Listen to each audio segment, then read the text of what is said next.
What's going on, everybody? It is Thursday night, which means it is time for me to have a lot of fun with you guys. And thankfully tonight, I'm joined by Zach from They Live by Film. Zach's been here before, and so has his close friend Chris. Zach, how we doing tonight? Doing pretty good. How about yourself, Ryan? I'm all right. Had it. I think our high today got to like 65 degrees or 67 degrees. So for the first time in months, I'm like kind of chill. And then I started working my ass off and I started getting sweaty. And I'm like, come on, it was the first cool day.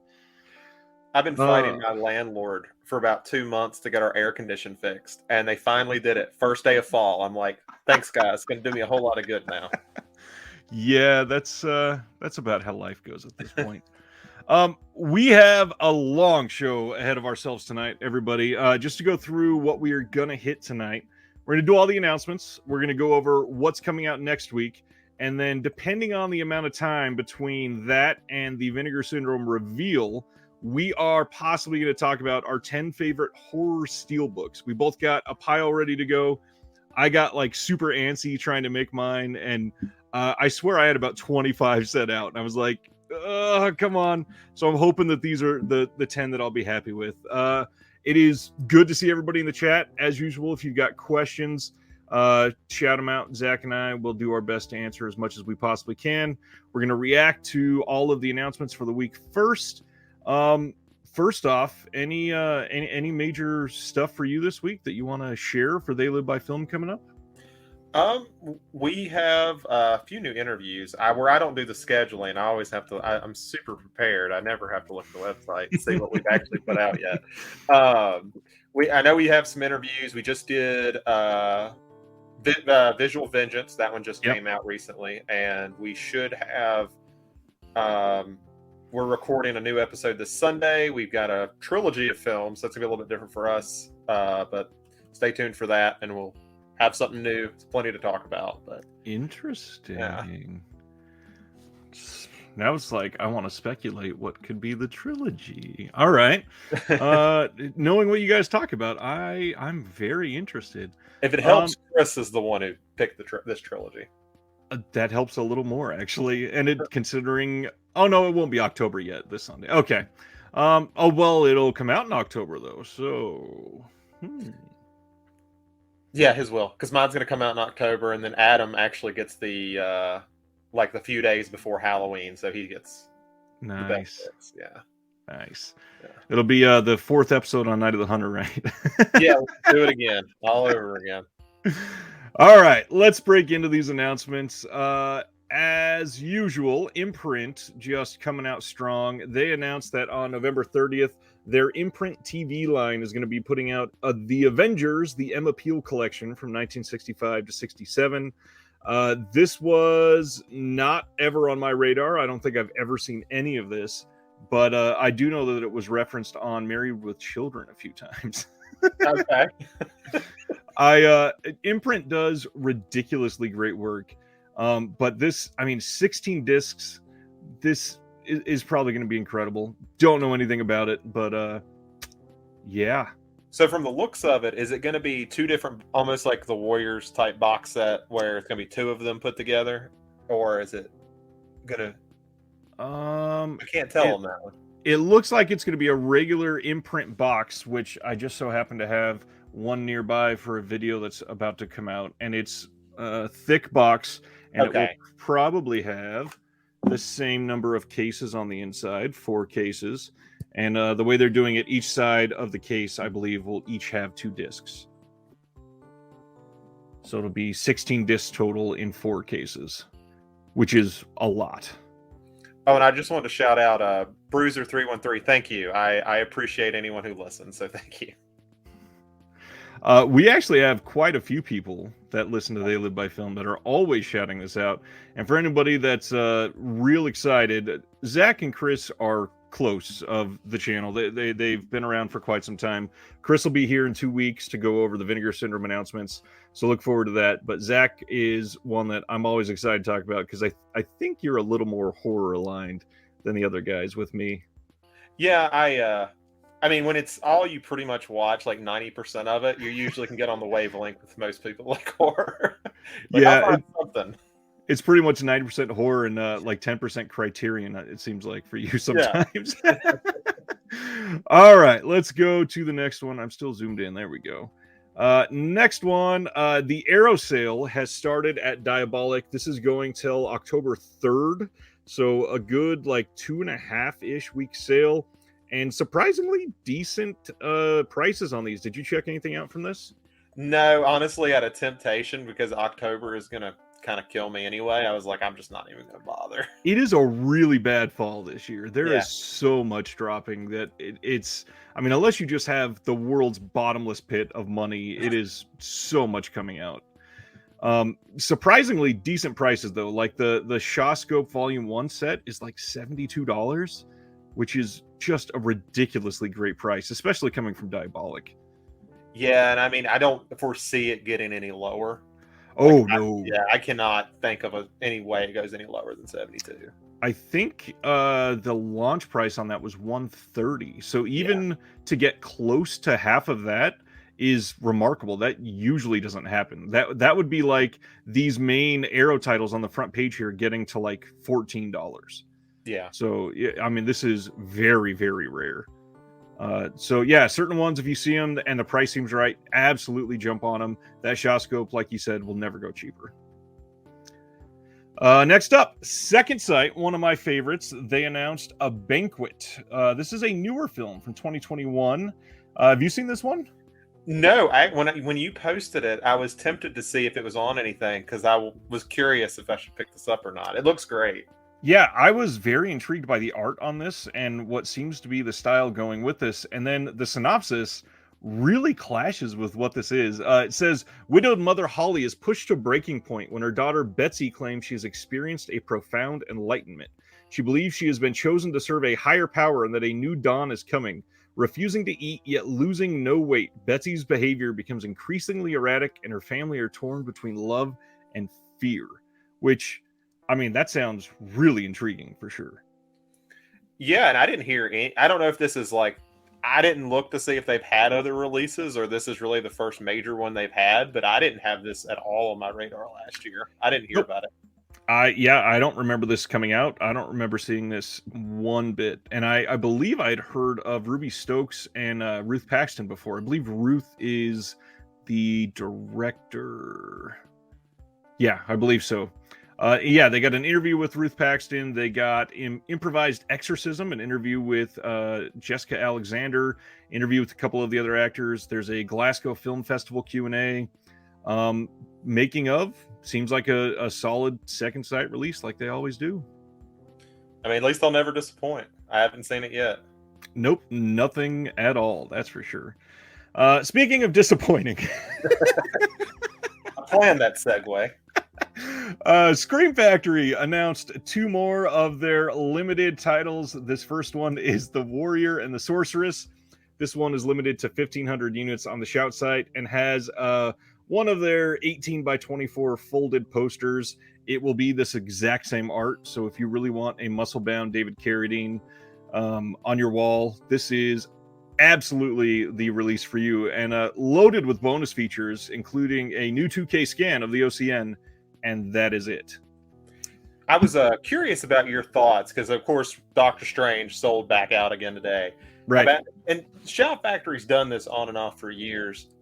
Are you a fan of like this very limited run that always seemed to sell out? Like, of course not. I didn't. I mean, I just like I almost like, well, this can't be that popular, but then obviously it is because it sells out like crazy. Right, and literally just for making it limited is the only reason that it sells out, because there are people that will buy every single Scream Factory release, and they know that. And to exploit that is just plain wrong. I mean, the fact that these come out for $28 too is insulting to begin with.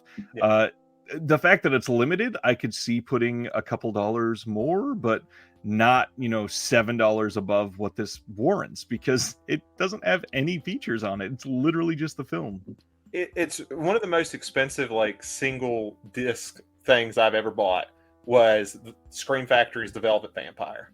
Yep. I've waited for years for that movie to come out, and I've paid more than that when I would ever be willing to disclose how much I paid for that stupid disc, because I was never going to come out. The sad thing is that movie is a genuinely great movie. Yeah, I don't think it needed a limited release. They probably could have done a wide 1,000 release. copies is all they made. 1,000 Yep. copies, and that's ridiculous. And I'm still bitter about it. That is a much better film than something like this. So I don't get it. Unless their license calls for it, they should not be limiting it to something. And I like can't this. imagine a studio's like, yeah, you can only make 1,000 of these. Like, I know it happens, but it's just, I would love to talk to someone who could explain to me why. Like, just tell me why that's a thing. Right. And the hard part is it can't just be because they think they're not going to be able to sell 1,500 of them if they don't, because this didn't cost so much that they needed to charge more. And then when we get to the next one, which let's go over that one first. This one is the Hot Box. This is from 1972. This is Jonathan Demme produced this one, actually. This is limited to 1,500 as well. This has a new 2K scan, and it's not even the OCN. It's the best available film elements, and it's got a trailer. Most of these that they are doing these limited versions for recently, they're Roger Corman titles, and they own the rights to them in perpetuity. They own the entire Corman catalog.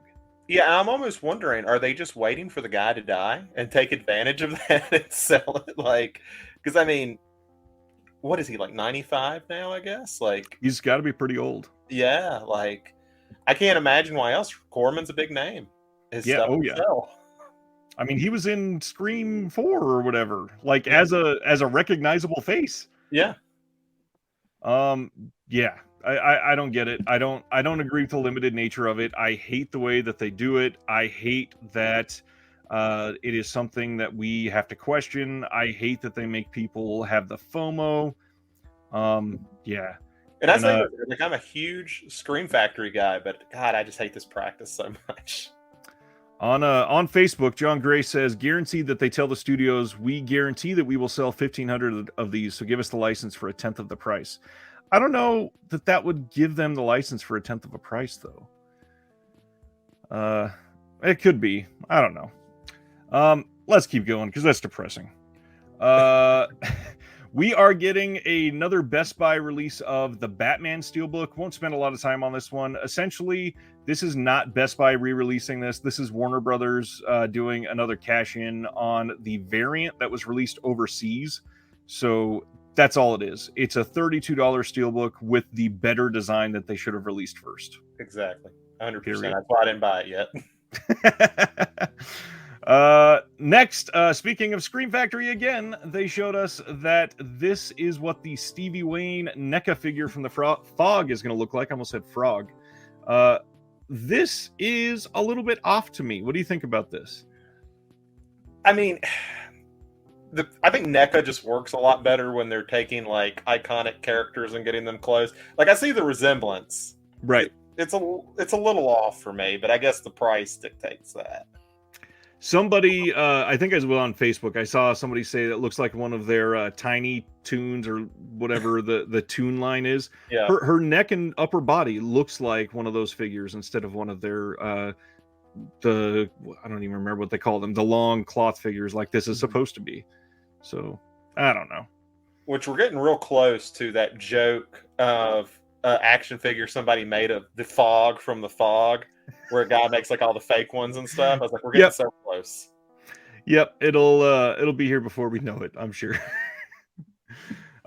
Next up, this is already passed, but just a reminder that once a month, Vinegar Syndrome and OCN will be doing a partner label spotlight on one of the partner labels, and it makes not all of the titles usually, but most of their titles 50% off. This last weekend was Saturn's Core, and I hope you guys got a chance to check them out. And if you didn't, it's still a good time to check out an interview that Justin LaLiberty did with Ross from Saturn's Core, and that is posted on the OCN or Vinegar Syndrome YouTube channel, one of the two, and it's worth checking out. It's short, it's like 15 minutes. I guess we're gonna talk about this for a second. Last Friday I posted an interview with Billy Ray Bruton, who is a fairly big name out in the movie industry world, where he's a critic and podcast host and guest and does Scripts Gone Wild and all kinds of stuff. not many people have watched this interview. This is a really cool conversation. He directs 2 different film festivals, and I think that there is some really interesting conversation to be had about programming and actually showing movies together that go well, and how that can be successful for people. And I think that's an interesting route, because I think that's, we've talked about, talking to these labels and stuff like that. Right. It's an area I don't think a lot of people know about, and I think that's like awesome to go in and kind of learn it, because I don't know anything about it. Yeah, it's difficult, and anybody that's ever tried to be like, let's have 5 or 6 friends over and we'll watch 3 movies, it's kind of an art form to put the right 3 movies together to not kill the vibe of the night, to have it be fun, because they can't be the same. They can't be exactly the same feeling for the whole time, or you get bored. They can't start be with Martyrs or something. Right, that's got to be the 2 a.m. movie to make people go, what the fuck are we doing? Anyways, give that a watch if you want. Kino Lorber announced Marco Polo from 1962 is coming soon with a brand new 4K restoration. No date on this one. Yeah, we will talk more about this one later, I'm sure, but it's a CinemaScope title, which is always really good looking. Mm-hmm. They also announced The Hunter from 1980 with Steve McQueen is coming. This got a 4K scan of the OCN, and it's only coming on Blu-ray, which for a Steve McQueen title, that was a little odd to me. And who's putting it out? Kino, of course. Oh, then it'll get a 4K release. Don't worry. Give it 8 months, I guess. Yeah. We'll see. It seems like I believe, yeah, this is a Paramount title, and it seems like they might not have gotten the 4K rights for this. And after they do the blue, I'm wondering if Paramount will do the 4K themselves in like a year and a half or 2 years.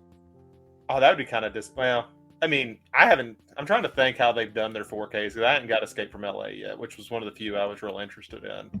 But I'm not sure how their quality is for their 4Ks too much. They've been a little hit or miss, but we got to realize, especially with these, Kino Lorber is not doing restorations on the Paramount titles. They're only getting what they are given by Paramount. So from that, we can see essentially the Paramount titles that Kino is putting out on 4K. That's the work done by Paramount. So it's interesting. Got to do it. Next up, from Cohen Media, which is a Kino Lorber partner label, they're putting out Felix and Lola and Love Street. This is, wow, spelled 2 wrong there. 2 films by Patrice Leconte. I want to throw out there, for anybody that has never checked out Cohen Media, pretty much everything they put out is just an incredibly well-made movie. Have you checked anything from Cohen Media out ever? No, I haven't. I've seen a couple of their releases out, but I have never picked one up. But I will say, as far as like 2 film like combo packs, they actually seem like they tried on the design, so I appreciate that at least. Yeah, Cohen does really well artistically. I don't love the whole C taking up the whole front cover with the silver there, but they do that a lot. But genuinely, if you've never checked out Cohen Media, they have a lot on sale in this current Kino Lorber sale that we're going to talk about in a few minutes.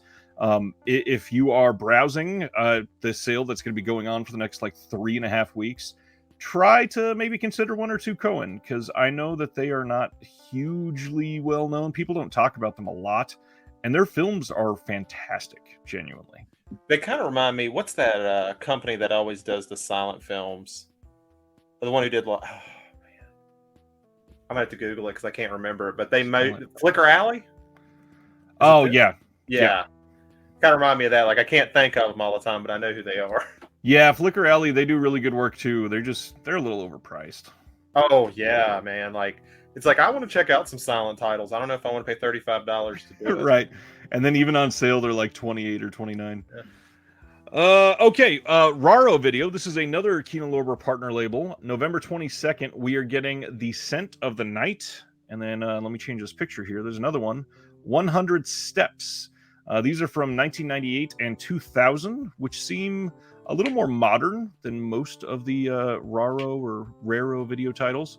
But they do decent work as long as you're buying through Kino and not through Raro themselves. Yeah, I like Raro. I need to get more of their stuff, but what I have, I enjoy. They're older Italian titles. Most of them are just incredible. Really, really good work on some of the DeLeo films. Mm-hmm. And then, gosh, what is that one? Is it Shoot First, Die Later? I think is Yeah, one that's that I right. love by them. Yeah, they do good stuff. And again, some of theirs are on sale right now in that Kino sale as well. We got a whole bunch of like catalog titles finally announced. These had been teased for quite some time. A couple of them had leaked. December 6th, we are getting 48 hours and another 48 hours on 4K. And they are doing the double pack, or you can buy them by themselves. And for people that hate another 48 hours, that's probably a good thing. These are from 1982 and 1990 with Eddie Murphy, Nick Nolte. I don't think they have any new features, but these will probably look pretty great on 4K. They've been giving the Eddie Murphy films some really nice love on 4K. And Walter Hill's been getting a lot of love lately, and I'm happy to see it. Between this and Imprint and Extreme Prejudice, it's like, Yep. This is cool to see. Extreme Prejudice has gotten like 3 releases just this year alone all across the world. And then that Walter Hill box set, it got announced for Imprint, but there's no date yet. It's supposed to be before the end of the year. So hopefully we get some details on that in the next couple weeks, because Imprint's usually 3 or 4 months ahead, which is interesting.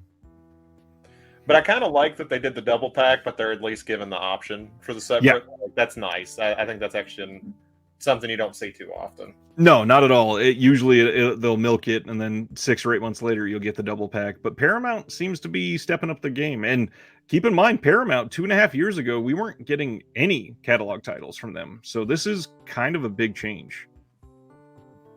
Pretty cool, though. Next up, The Little Drummer Girl. This is a premium release from Plain Archive. This is coming on November 7th on 4K, and this is a 2018 miniseries, I believe, is what it was. It was a single 6-episode series, and the big thing about this is it's got some pretty big names in this. We got Florence Pugh, Michael Shannon, Alexander Skarsgård. Park Chan-wook is the director of this one, but the real devil is in the details here. This release looks incredible.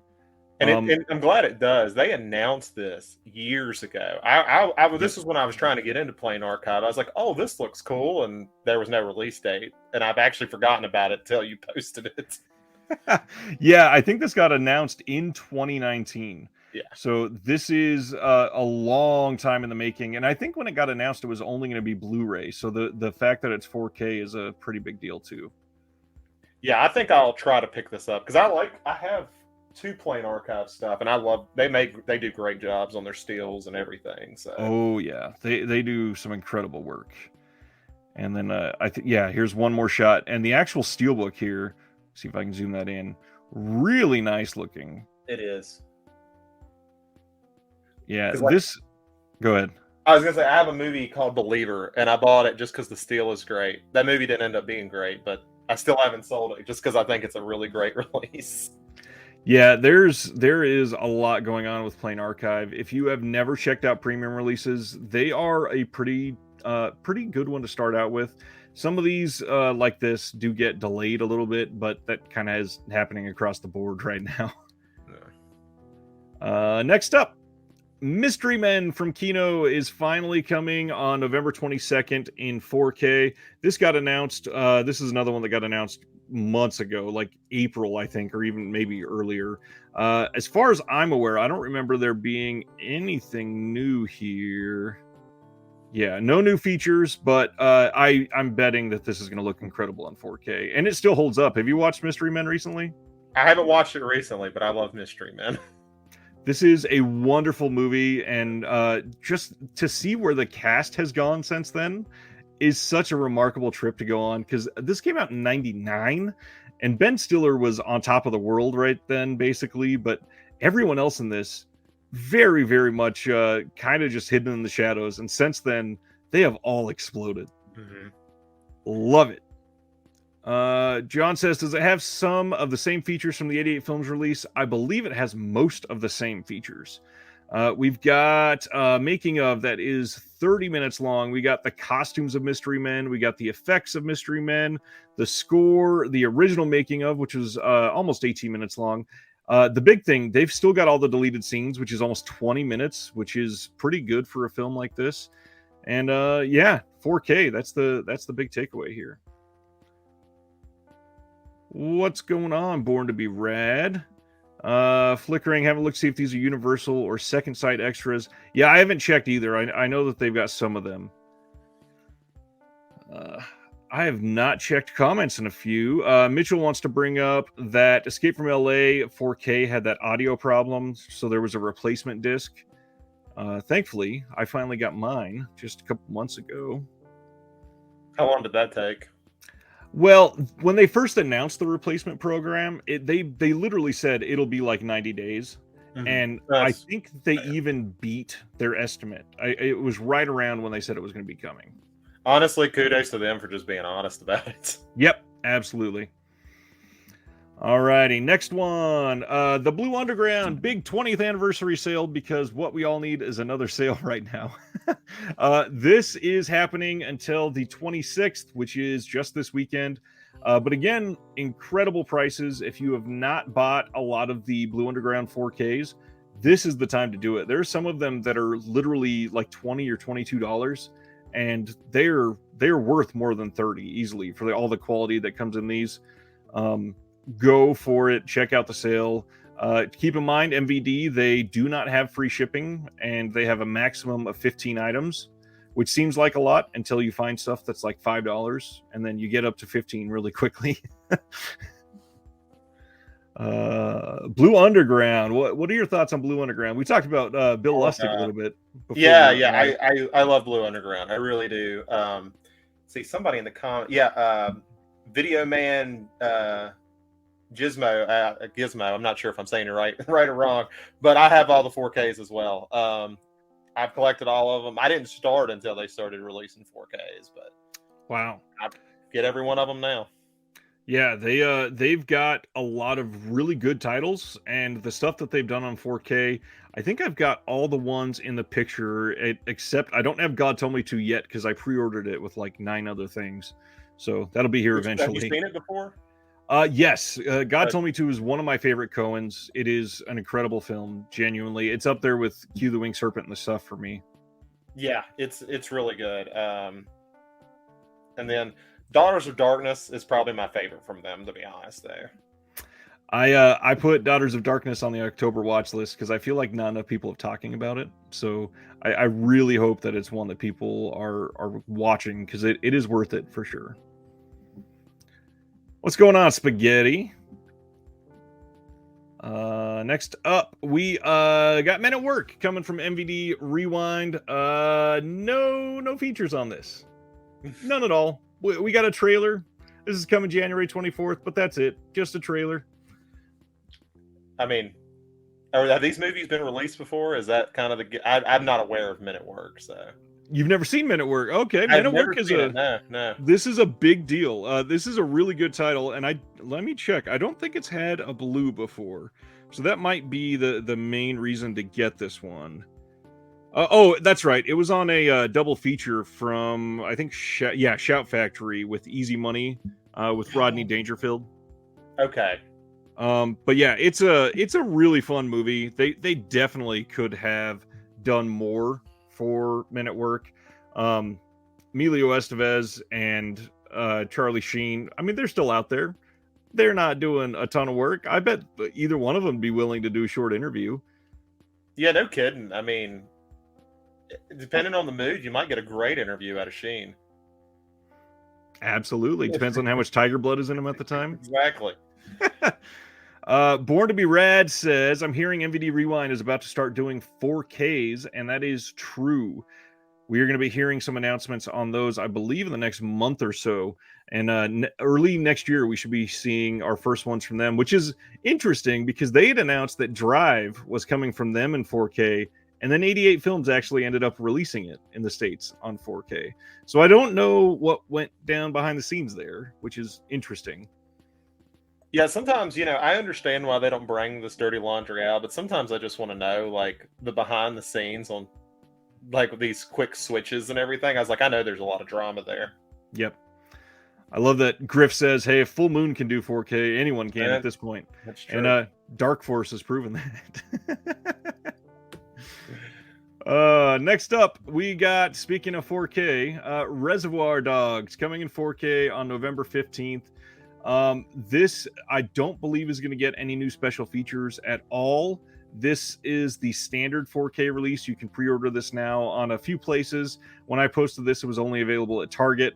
And then I'm curious what you think. This is the Reservoir Dogs Best Buy 4K Steelbook. I love it. I'm super into it. I'm actually surprised it got approved because I figured they'd think it was too gnarly on the shelves. I'm shocked that this got approved. I got to be honest. I definitely am curious about it. I want to see a bigger picture of it because so far they're just the really bad, not really mock-ups, but just their key art essentially. So I kind of want to see the closer detail on it. But I'm also a sucker for the ones that have the art that affect the design on the inside, like that American Psycho one. So Yeah, and I mean, who's putting this one out? it's a Lionsgate. Yeah, I figured it was because like Lionsgate's been doing the clear slips for so long, and I think it's great. Yeah, they do really high quality stuff. Yeah, I'm just hoping that they do good for this on 4K. Yeah, because I mean, the 4Ks for Quentin stuff has surprisingly been kind of lackluster. Like, I don't think Inglourious Bastards was as bad as people brought it out to be, but it wasn't as good as it could have been. Correct. I'm really hoping that they do justice to this. And then Pulp Fiction has kind of quietly been announced for December, but we don't have the actual press release yet. That'll probably be on either next week or the week after show. That is kind of a big title to botch. And I really hope that they would not do something like that. Yeah. And I mean, of course, my hope is always for Jackie Brown because that's my favorite, but that'd probably be the last one if they ever did a complete 4K for him. Speaking of premium releases, here's my Jackie Brown. Oh, give me a second. We have two different ones of the same one. Nice. Yeah. Love that movie. I do too. Let's see. Dave wants to know, does Blue Underground ship to Canada and is it worth it? You can get Blue Underground titles in Canada, but because it's from MVD themselves, they will not ship to Canada because they are the US distributor alone, sadly. They are technically, I believe, the biggest distributor of films in the US alone. That's not a studio. So, this will be interesting. And by the way, for anybody that you can see, like this is available to pre-order from Best Buy. I don't know if you've tried to get this. There's an odd glitch right now that you can see this as available for pre-order and you can put it in your cart and then you go to check out and it says, oops, sorry, due to demand, you cannot check out with this title and it's been removed from your cart. Interesting. Like, and I'm wondering if it was that popular or there's an issue. It's got to be an issue. It's been like that since about 10 minutes after it was put on the site. And that's been going on for 2 days now. Huh. So I've never seen anything like this before. I really hope that that gets fixed quickly. Video Manon says, I thought Pulp Fiction was coming at the same time. It was. It got delayed till, I believe, December 6th is going to be the date. Ken is asking, have I heard anything on Blue Underground's next 4K? Yes. And I guess this is a good time to bring up the recent interview that was done on Serial at Midnight. So Bill Lustig from Blue Underground went on Serial at Midnight.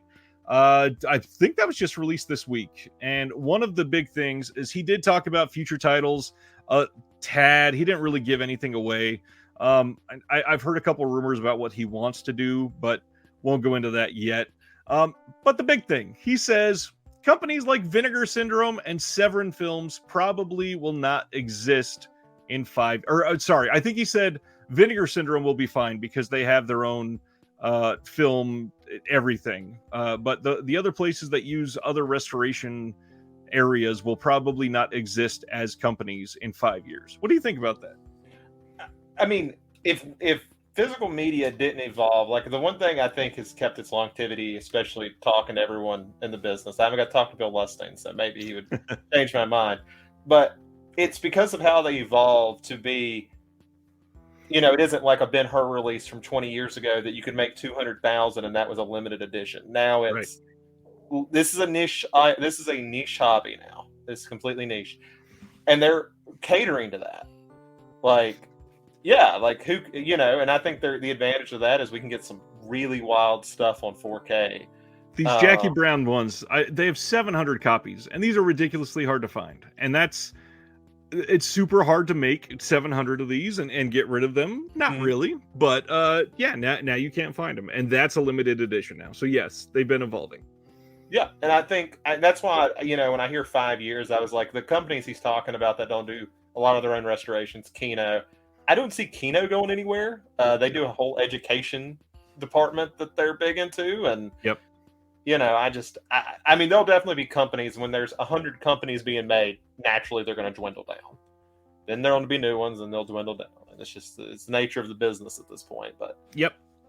Yeah. Griff says he has a point in the sense that they are running out of available titles. We are seeing it now with Vinegar Syndrome. They are releasing titles Scream and others already had. I will disagree fully with that comment. I don't think they are running out of available titles, and that's why we're getting Scream titles. I think that we are seeing the fruits of a large MGM deal that they made, and Scream Factory just made the exact same deal for those titles to come out on Blu-ray, and Vinegar Syndrome got them for 4K. So stuff happens, and a lot of these titles come bundled, but there are still tens of thousands of films that have never been released on DVD even, let alone Blu-ray or 4K. We are nowhere near running out of titles. I mean, we still have a Scorsese film that hasn't got a Blu-ray release yet. That came out in '99 for Bringing Out the Dead. Like, yep, it's just getting rights. Like, rights is always going to be the problem. Rights and film elements for certain films, especially for a lot of the foreign films that they just did not archive them properly. And I mean, you never know. Like, they thought years Metropolis would be lost forever, and then now they have 97, 98% of it. Yeah, and they're missing 2 scenes, and it's like sometimes it happens. They'll find it some country where that still has available elements, and they'll make it. Exactly. So yeah, I disagree. I think it's good. Coming on December 6th, Paramount is re-releasing these Steelbooks that were exclusives at FYE. There's no difference. They are the exact same release as previously. The Warriors, this is coming. There is no theatrical cut on the Blu-ray. It's there on the DVD, just the director's cut on the Blu-ray. We got Tommy Boy Steelbook, and then the Better Off Dead Steelbook.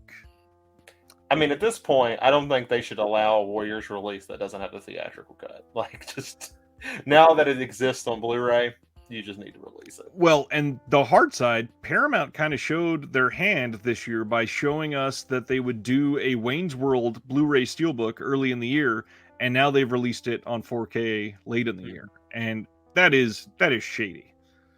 Yeah. Super shady.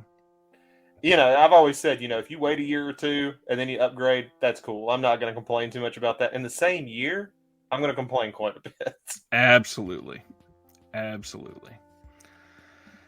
Next up, we are getting a pretty cool premium release from Titans of Cult. This is Star Trek from 2009. I kind of enjoy this first Star Trek film. I'm not a big Star Trek fan, but this looks like a pretty fun release. It's got this nice little die-cut box on the outside. This is what the steel looks like. The eyes on the red portion here are a little odd to me. But we get this little captain's log and then a Vulcan enamel pin with it. Do you have any Titans of Cult releases? What do you think of this? I have 2. I have 2001 and I have Fury Road. Nice. The thing that kind of bothers me a lot about Titans of Cult is really their name. Like, this is closer, but when they started releasing, I was like, these aren't cult films. Like, some of them were kind of cult films, and then I'm like, these are mainstream titles. But I mean, they're decent. I'm not sure how much I like the plastic. I have a hard time getting it to stay down, but yeah, I think their steelbook designs are nice, and I enjoy them for what they are. I do like that they are like, I don't want to use the word cheap necessarily, but like budget premiums. Yeah, I they're guess. premium lights is what I've always called them. Yeah, they'll cost you, like, the Steelbook by itself is like $30, and if you buy the Titans of Cult release, it's probably gonna be like 50-ish. Yeah. That's pretty good. And pens are expensive. Like, that's the one thing I've learned. Like, buying these special editions, pens are pricey. Yep. I've had a lot of people complain about those Scream Factory pin sets that they're doing, and most of them have been like fairly either on par with what the price should be, or even a little bit cheaper. The only one that's really shocked me, like the Piranha one, I think was slightly overpriced. Yeah, I agree. I like their Escape from New York. I was almost tempted to get that one. I just don't collect pens, so I was just like, I can't justify it. But they're nice. They look nice. Yeah, high quality, nice little box to go with it and everything. Next up, we got some details on High Plains Drifter coming from Kino on the 22nd. This is coming on 4K, 22nd of November, by the way, not October. This does get some new special features. We get a new audio commentary with Steve Mitchell and Nathaniel Thompson, and that is on both the 4K and the Blu-ray. And this is coming with a 4K and a Blu-ray disc, and there's still all kinds of special features on that Blu-ray. So this is a fairly loaded release, to be honest. I'm super excited. This is like a top 5 Clint Eastwood movie for me. I adore this movie. This is one of the ones that I can tolerate. I might get this one. Oh, you're not a Clint Eastwood fan? Oh, no, man. I don't love Eastwood, but yeah, this is one that is one of his better films, I think. Yeah, I've always enjoyed High Plains Drifter. I guess because it turns into a horror movie in like the last third. That's why I love it. Next up, this is Crabs coming from Raven Banner. This will be shipping in mid-October. Raven Banner, for those that don't remember, is a Canadian boutique. They're kind of like the Canadian RLJE films. They put out a lot of the same titles. They do some really interesting work. Like, they've got some good art. Let me see if I've got one close. They put out one of these I can't show because of YouTube, but this is what they did for Deathgasm, which is a really fun cover. Yeah. And then I'll cover the bad part. This is the autopsy of Jane Doe, and then the cool thing is when you take off the slip. What's sad is I can show this part. It shows her fully filleted, and that is just a crazy good way to show that. I'm a little mad at you because I had no idea this company existed, and now I'm like, start buying them. Yeah, they're the ones they got big because they did the Hunky Boy edition of Psycho Gorman. Oh, okay, I've seen that edition. Yeah. Okay. And that one sold out fairly quickly, so people wanted them pretty bad. Crabs looks fun though, and this is the slip on the outside. This is the back of it, and then this is what it'll look like when you take the slip off. That's nice. I mean, these stuff looks really well designed. It is. Yeah. You can tell there's a lot of thought put into it. The big thing is they say this is Zombievers meets Godzilla hybrid that you have always craved in the creature feature comedy horror of the year. I've not seen this, but I really want to. Did it say what year this came out? I haven't heard about this. 2021. I didn't hear anything about that. Not at all. And this might even be available on Shudder or Tubi or something like that, because they put out a lot of stuff like that. They also just did Cyst recently, and that one I think came out on RLJE or is about to. Video Man says Crabs is like AIDS. I felt I was going to die during watching that film. I wish that review was put on the cover. Oh man, Video Man, and that was perfect. Next up, this is one that I've had a lot of people talking about this week. Clerks 3 is coming on December 6th from Lionsgate. This is getting an audio commentary with Kevin Smith and Brian O'Halloran, Jeff Anderson, and the big thing, Jason Mewes isn't on that commentary, which I thought was a little odd. There's a Clerks 3 documentary, 3 decades of Clerks documentary, some deleted scenes. This is interesting. I don't know. Are you a big Kevin Smith fan at all? Yeah, I wouldn't say a big fan. I like several of his films. Clerks is one of my favorites, and Red State is my other favorite. But yeah. I adore Clerks.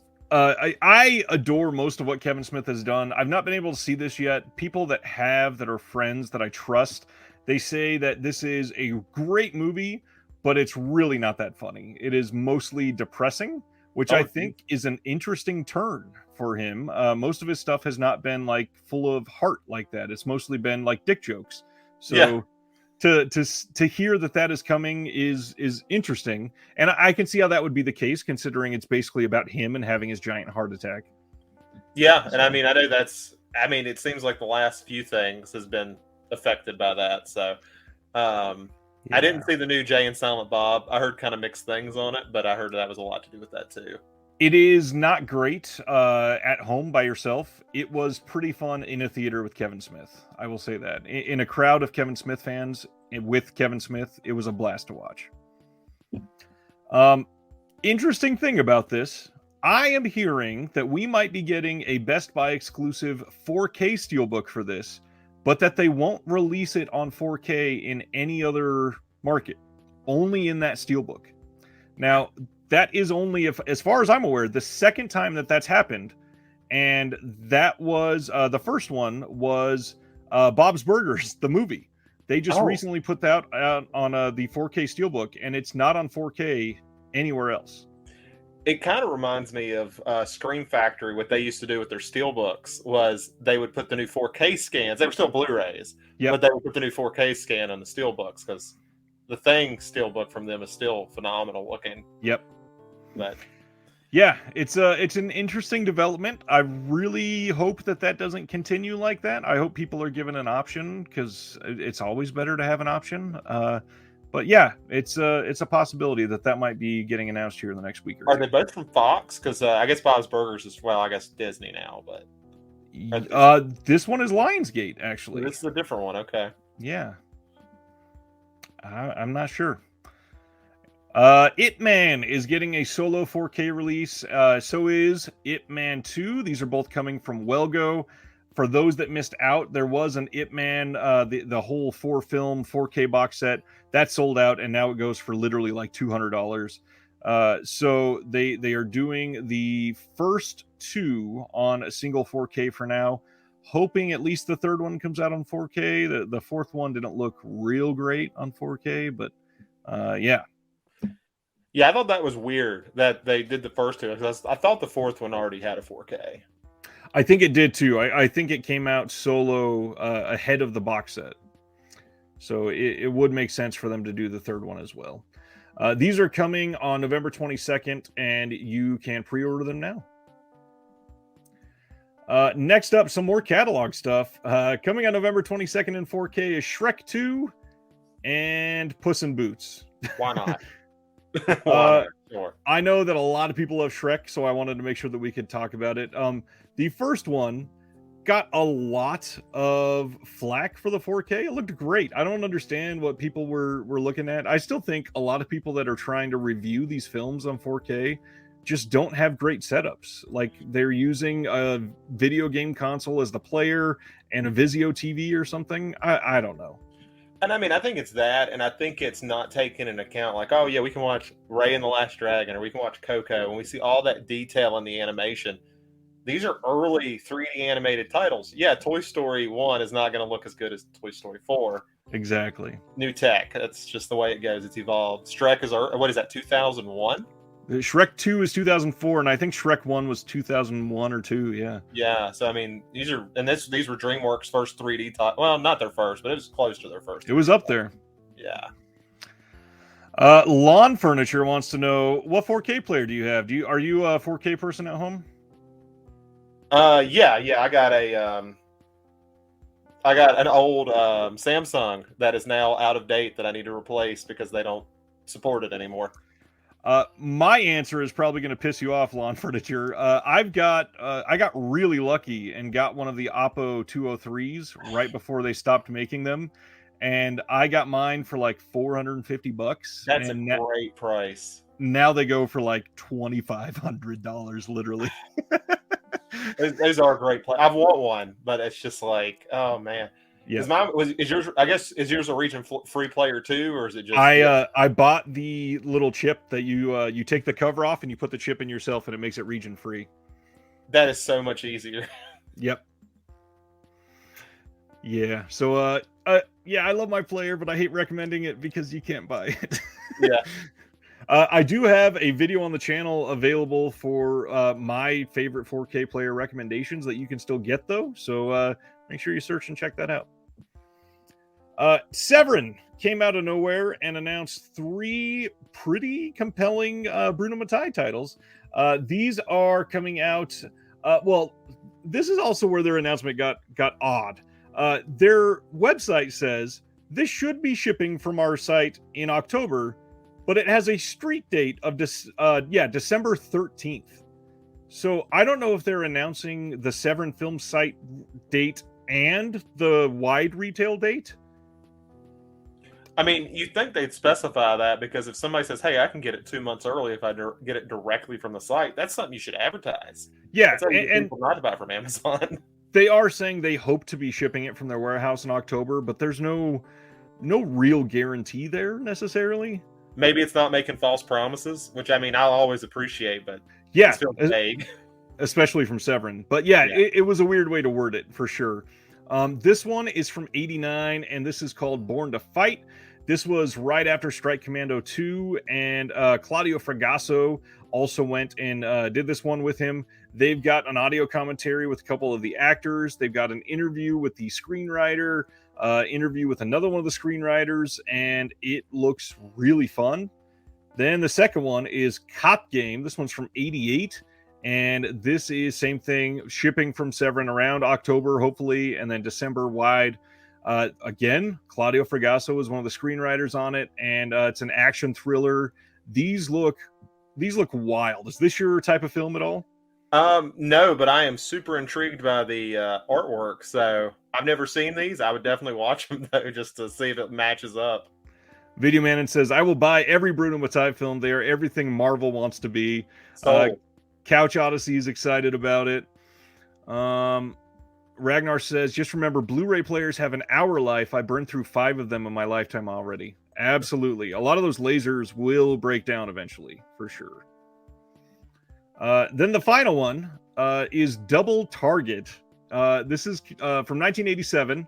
And I wanted to read this one because it sounds incredible. Take everything you think of with Bruno Mattei's Nomsploitation, replace Reb Brown with Miles O'Keefe, and that's how awesome this movie is.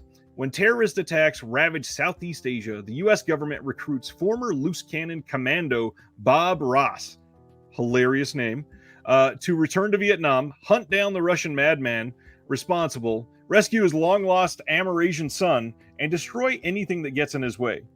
Ottaviano Dell'Acqua, Luciano Pagazzi, Massimo Vanni, and Donald Pleasance co-star in what may be Mattei and screenwriter Claudio Fragasso and Roselia Drudy's most absurdly ambitious and hyper-violent Philippines action epic of them all. Now in 2K from the OCN. This sounds like a better version of Rambo 3. Absolutely. Yeah, like it sounds like everything Rambo 3 should have been. Yep. I definitely want these. They've got interviews with Claudio Fragasso on this one. I'm very intrigued. I don't know about buying them on day one. I might be able to wait for a sale on these, but super intrigued for sure. And then if you want, you can buy them in a bundle. These are American disc premieres for all 3 of them, and if you get them in a bundle, you save $7. That's not a bad deal for 3 restored Blu-rays. $65 isn't bad. Yeah. Which one is their free shipping? What is free shipping on Severin now? On Severin, it's $85.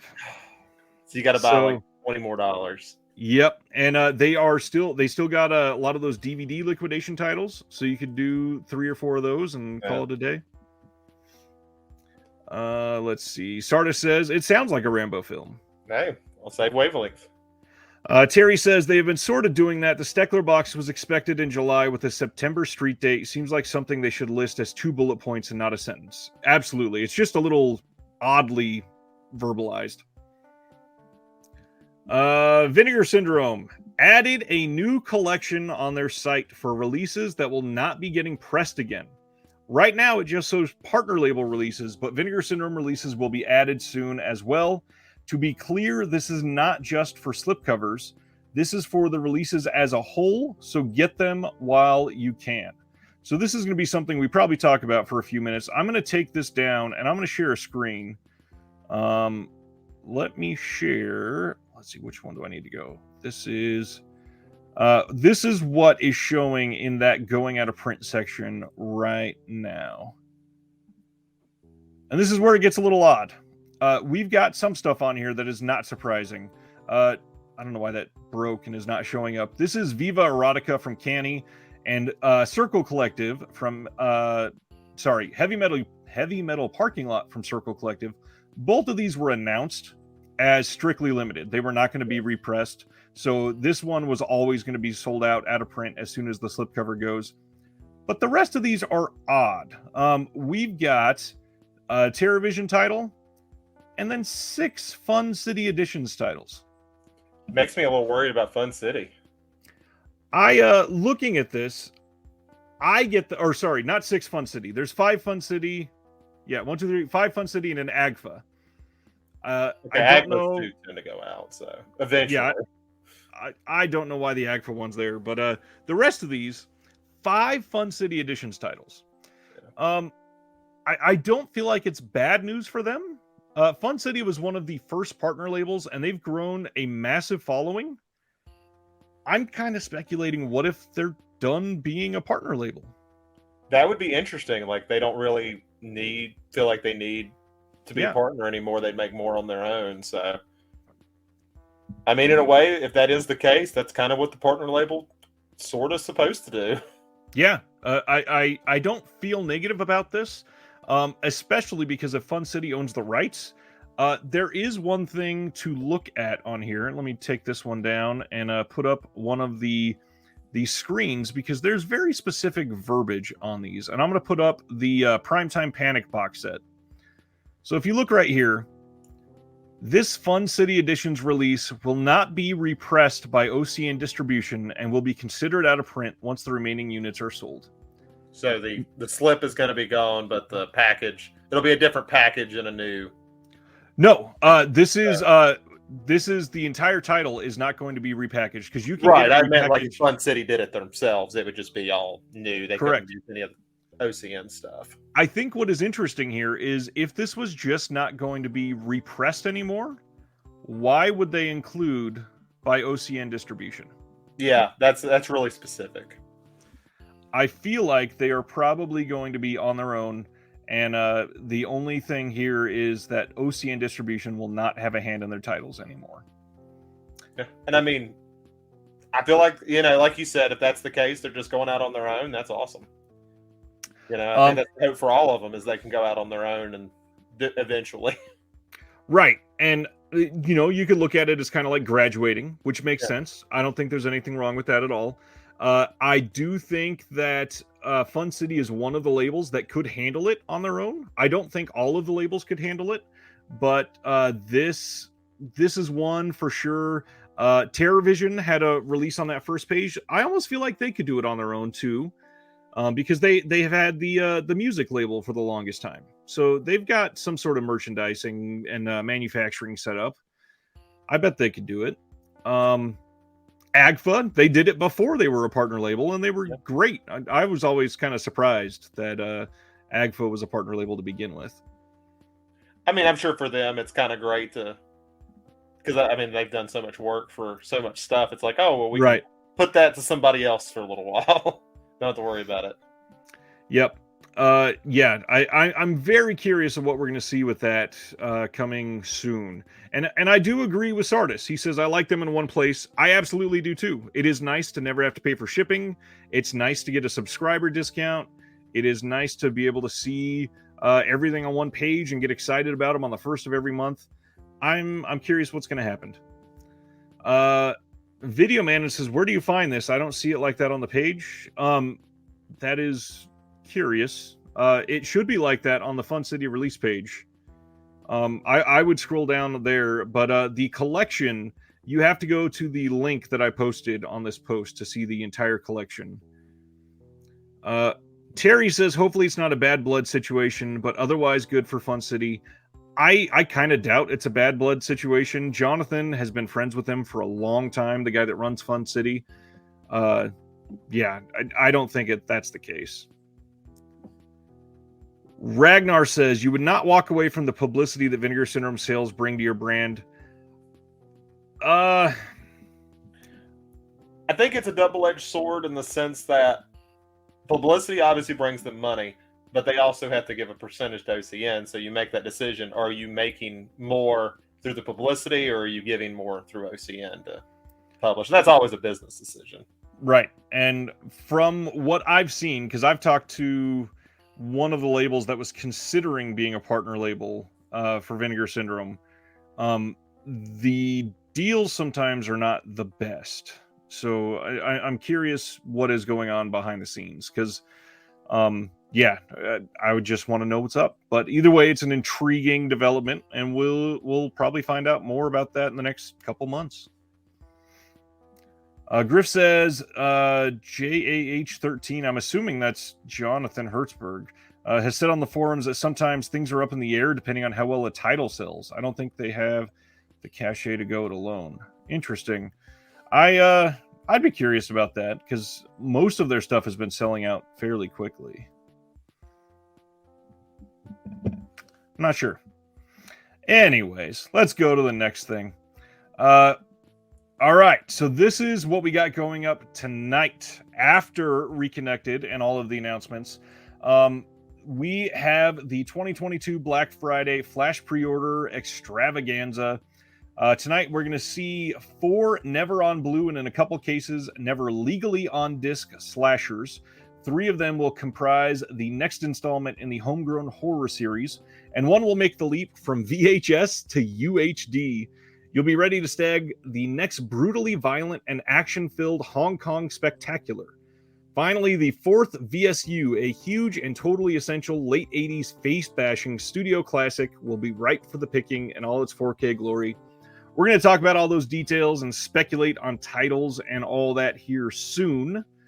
But if the VSU is what it sounds like, I think a lot of people are going to be upset. We'll talk about that in a little bit.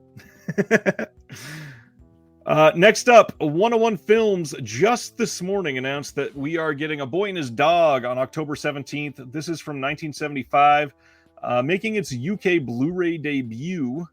And it's got a commentary, and it's got a conversation on there, and that's about it. I have never seen A Boy and His Dog. Have you seen this one? I love this movie. I really do. It's a hard one to recommend because of elements in the movie, but I like it quite a bit. I think it's a cool apocalypse movie. I have wanted to see it for a long time, for sure. I mean, I may have to pick this one up. I don't actually own this one. I don't know. I guess it's got one in the States, since they said it was UK exclusive. Yeah, specifically, it probably does. Let me see. A Boy and His Dog came out on October 6th from Shout Factory. Or, sorry, not October.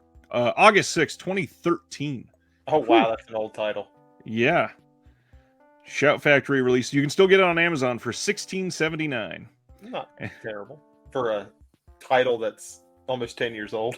The cover of the Shout Factory one says, an R-rated, rather kinky tale of survival. That's accurate. Oh, man, that's great. Yeah, I certainly need to see this one. They are also releasing Death Sport, another Roger Corman title, and they seem to be getting all of the Roger Corman titles in the UK, which is a good way to get them out when you're not going to be able to get them from Shout Factory, because this is one that was also limited. I like that Carradine. This is a Carradine title, right? I'm not insane. Yes. Yeah. I'm glad he's played in Death Race and Death Sport. I would be upset if he didn't do that. Next up, Kino Lorber, their Shocktober sale went live today.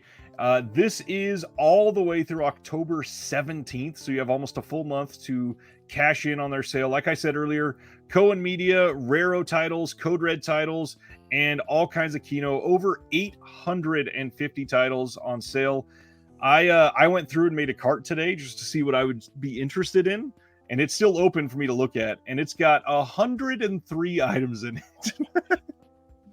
What is the total on that? It's like $1,100. I can never buy it, obviously. I probably can't get anything, but I certainly want to look at some stuff. They do free shipping over $50, And this sale looks genuinely great. There are some really good prices in there. So if you have not shopped Kino in a long time, make sure you go take a look, because this is the time to do it. And Spaghetti, thank you. I actually didn't know Death Race sequels Death Sport, so that's actually good to know. It's not just a coincidence. I have not seen Death Race in ages. This is the last announcement. This is coming from Sentai, and I know that we've got quite a few anime fans that watch, so I want to throw out there that they announced Carolyn Tuesday, which was a Netflix streaming title, is coming this fall to Blu-ray, and that is pretty rare that they get a title like that. So just a pretty cool series to get for them. It is from the same director of Cowboy Bebop, and I think a lot of people are certainly going to be into this title. I mean, it is rare for Netflix, but I am glad to see, like, it feels like it's happening. It's like a slow roll, but it feels like it's happening slightly more with Netflix titles. Yeah, I just wish we could genuinely count on certain things. Yeah. Like even their prestige titles. There's a lot of stuff that we still don't have that we absolutely should.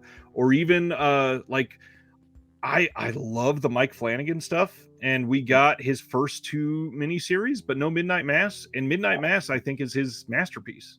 I agree. I mean, I've had to buy. This is always controversial to collectors, but I've bought bootlegs of Hush and stuff like that, because it's like, if you're not going to give it to me, then I'm going to buy them. And if you get a real title, I will replace it. But until then, I want to own it. Which Hush is also incredibly well made. That is such a fun movie. All right, we are going to jump into what is coming out next week, which is, it's a surprisingly big week. A lot of these people have already, or they're shipping from like Orbit or MVD already. So some of these are going to be a little repetitive because you might have them, but there's some good stuff in here. We got the Evil Dead from 2013 in 4K from Scream Factory, In Bruges in 4K from Kino, I Know What You Did Last Summer in 4K. A controversial one this week, The War of the Worlds 4K and When Worlds Collide from Paramount Presents. Controversial because there is a screw up with the color timing on this movie.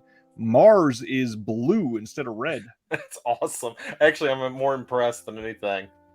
It be that bad. I am friends with Jesse from Diabolic, and he posts some of the emails that he gets sometime, just not with names or anything like that, just funny questions that he gets. Somebody already emailed him and said, is your War of the Worlds in 4K the one that is red or blue? Hilarious. Absolutely hilarious. Thor Love and Thunder is coming out next week. Sound of Metal in 4K from Criterion is out next week. A lot of the Vinegar Syndrome partner labels and Vinegar Syndrome titles will be available at retail places. Cauldron titles as well, finally available at retail. The Munsters from Rob Zombie coming out on Blu-ray. Everybody's favorite. A Mean Girls Steelbook coming out. Yeah, I'll probably get that. I already pre-ordered it. I love that movie. Yeah, I do too, man. I love Mean Girls. We got Shogun Samurai coming out soon. Hudson Hawk coming from Kino. This is a copy of the Mill Creek release, I believe. Nothing new on it whatsoever, so keep an eye out on that. The Martin Scorsese Volume 4 of the World Cinema Project. Last Action Hero 4K Steelbook is getting a re-release. Evil Dead Trap 2 from Unearthed. Let's see. A bunch of these Steelbooks are getting re-released. Yeah, I saw Once Upon a Time in Hollywood. I was like, I bought that years ago. Yeah, it sold out very quickly, and they are putting them back out for some reason. That, Gattaca, Venom... Venom, Let There Be Carnage, Zombieland. There is the Zombieland 2. There's a bunch of them that are getting re-releases. Chocolate War from MVD Rewind. Let's see here. The Great Kidnapping from Raro. A Knife in the Head from Cohen. I've wanted this one, so I will be looking at that one here soon, probably. Cinema's First Nasty Women from Kino. I'm very interested in that one. And I think that was the biggest ones. Yeah. Oh, Acid King. I wanted to throw out there. This one is supposed to be really good. I've not seen this one yet, but I am intrigued with that for sure. And that's it. As if that wasn't enough. Yeah, there are a lot of Netflix originals I would buy in a heartbeat. Sardis, completely agree. I mean, the last two Coen brothers films have not got a release yet. Well, I guess the last one's Joel Coen, but still, Right. like, if anybody's trying to go complete on that, they're kind of out of luck right now. I feel like that is going to get one of those fancy A24 4K releases eventually. I hope it does, and I'd like to see Buster Scruggs get a Criterion release. I mean, I think it's in their wheelhouse. They've released one of their movies before. They've released quite a few, yeah. I'm trying to think of all of them. I know they have Blood Simple. They've got what is the other one? God, they've done Inside Llewyn Davis. Oh, okay. I forgot they did that one. They did Benjamin. Wait, I was about to say Benjamin Button, but that's just because I saw the weird one up here. Wrong director. Right. Well, even from him, what we were talking about earlier, like, how do we not have a Blu-ray even of Panic Room yet? I mean, that's been talked about for what, 2 years now, of like the supposed 4K. Yeah, highly rumored for a long time. Silent Mandible is asking who is releasing Shogun Samurai, and that is coming from Discotheque. And right now it's on Amazon for $25. Miller's Crossing. Thank you. That's the other one. I knew there was a recent one. I was trying to think of it. Yes, they need more than Netflix releases. You think Barton Fink would have had a Criterion by now? Unfortunately, I think Kino's got that locked down. Them and Hudsuckers? How do you say that name? Hudsucker Proxy. There we go. Okay. I feel like that one, I think that's a Warner Archive. That might be. I don't own it. That's one of the few of theirs I don't own yet. But let me see. Hudsucker. Yep, that's Warner Archive. Okay, so that's not Kino. All right. We got some time, so why don't we go through some Steelbooks? Zach and I were discussing when we do these, it's always fun to do a little conversation afterwards about something from the collection, and we both like horror quite a bit. So we are going to discuss Video Man wants to talk about Vinegar Syndrome. We're going to talk about that in about 40 minutes at least. We're going to dive deep in these Steelbooks, try to go into the movies, what we think of them, and why we like these as possibly our 10 favorite Steelbooks in our collections. Let's have you start with your number 10. Okay. So this one, the first one, I put as number 10, mostly because it might be some recency bias, and while it's kind of annoying that Best Buy has been doing the double Steelbook things, this is their first Halloween Kills one, which I think is kind of meh. Like, I don't find anything special about it. And as much as it might be recency bias, this one is just super cool with how, like, just the color switch and putting a little bit more work into it just makes it a better release overall. And I don't know if it's just, like, in comparison, I'm like, oh, see, a little bit extra work goes a long way and make it. And, you know, I know Best Buy can't do anything expensive, but none of this is expensive. It's not embossed or debossed or anything. Right. It's just glossy and it looks nice. And, you know, I'm a big fan of the movie. So why else would I own 2 copies of this thing? And it's probably going to be. That's 3. what I was going to ask. A lot of people still hate Halloween Kills. So overall, did you like it on first watch? Yes, I did. I walked out of theater, hadn't read any reviews. I was like, man, that was so good. And I liked it better than 18. And then I got online. I was like, oh, I'm in the minority. And I've seen the movie like 5 times since then. I've really grown to like it a lot, even more. So, yeah, I'm in that minority that really likes it. I was the opposite. On first watch, I was like, why are we saying that evil dies tonight 500 times? That was the biggest thing. I watched it on, I guess it was Peacock, I think, with my sister in Arizona on my vacation last October. And it was fun to do that. But on top of that, I got out of it and I was like, well, that was good. Like, the kills were fun, but I feel like that was it. And then I started thinking about it, and I wanted to watch it again. And going in with the pretense of, like, they announced a trilogy. The second one was always going to be a little bit difficult because you know there's another one coming. So with that mindset, I watched it again, and I was like, oh, goddamn, this is actually really fun. And I like it a lot. I think Green, when they decided to do a trilogy, I was like, I feel like this was the one where he's like, I really just want to do a slasher movie. Like, it's pure, like, I've heard people describe Halloween 2 as a pure slasher film. And I was like, this is like that to 11.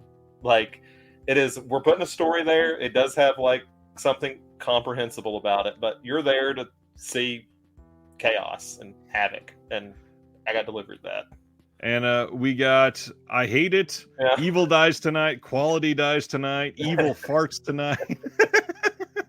I do think the dialogue could have been a little bit better in the film. It was an odd setup. It was very much like an Act 2 type of film. And when you think about it in terms of the trilogy, I get it. Yeah, and I've listened to the commentary that Green did, and you kind of get it a little bit more when you listen to that, because he'll start talking about like, yeah, Anthony Michael Hall, I think this line's hilarious, so I kept it in. And he's just that type of guy. He's like, I thought that was funny. Doesn't matter if it fits the tone. He just liked it, and he's like, we're going to keep it in. That's pretty. And I think that's pretty neat. Yeah, I'm very excited about Halloween Ends. So yeah, completely. My what's that? I said, give me your number 10. I'm curious. My number 10. That was the perfect thing, because I was about to. This is one of like 3 very basic Steelbooks, and one that I think most of the people in the comments are gonna like the actual film now. This is the Steelbook for The Shining. I think that this is one of the better Best Buy Steelbooks that they've released in recent years. One thing, I don't know why, yellow Steelbooks always pop on the shelf and in the hand. They look incredible. But then to do the maze design and the fact that it wraps around and is such a cool design, and even further when you look and it says all work and no play and whatever, it's an incredible release. And obviously The Shining in 4K looks really good, so it made it that much better of a release. Yeah, I feel like they killed it with that one. And I'm a little jealous of that. Is the only Kubrick Steelbook I don't own, because I have Full Metal Jacket, I have Spartacus, whichever other ones out, Doctor Strangelove. I mean, I have all of them, and it's just like, I hadn't got that one yet. Yeah, it's a good one, and I'll throw out too. I know it's not in my actual stack, but the Dr. Sleep Steelbook is pretty good, and I adore Dr. Sleep the film. I think that it's an incredibly well-made sequel. But I mean, we just talked about Flanagan. I think he is like one of the main modern masters.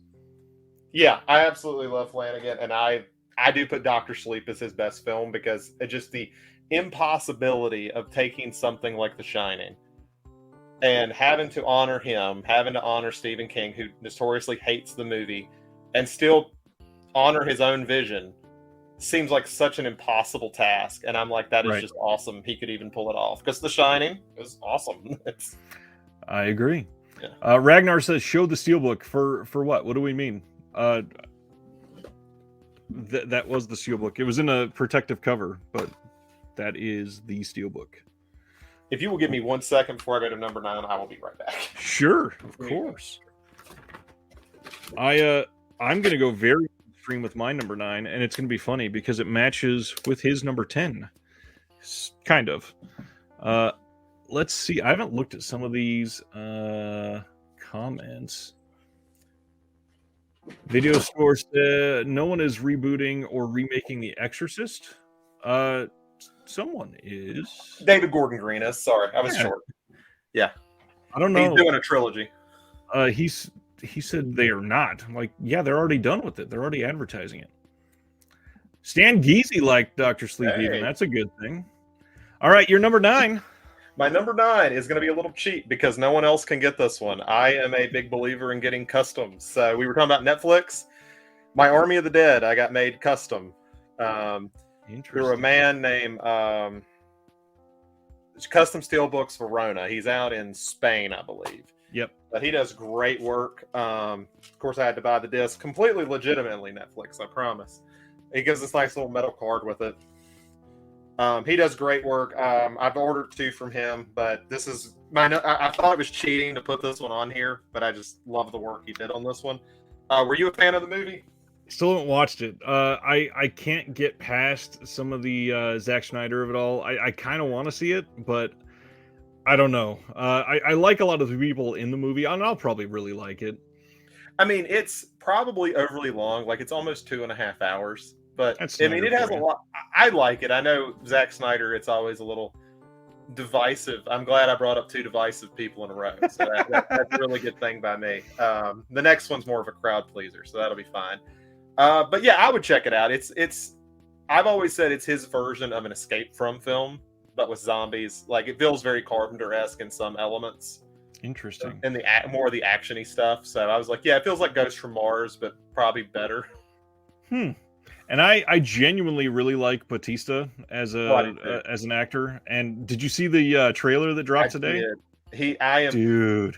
It's funny because I used to call him a discount Rock when he first started because I was like I was following the same career path, but I'm like now it's like he's a better actor. Like in Rock every is a way, discount Batista. Actor. Yeah. Well, to keep it controversial and to keep it in line with your number 10, my number 9, I think, is one of the best Halloween steelbooks of all time, and that's the McFarlane design for Halloween 2018.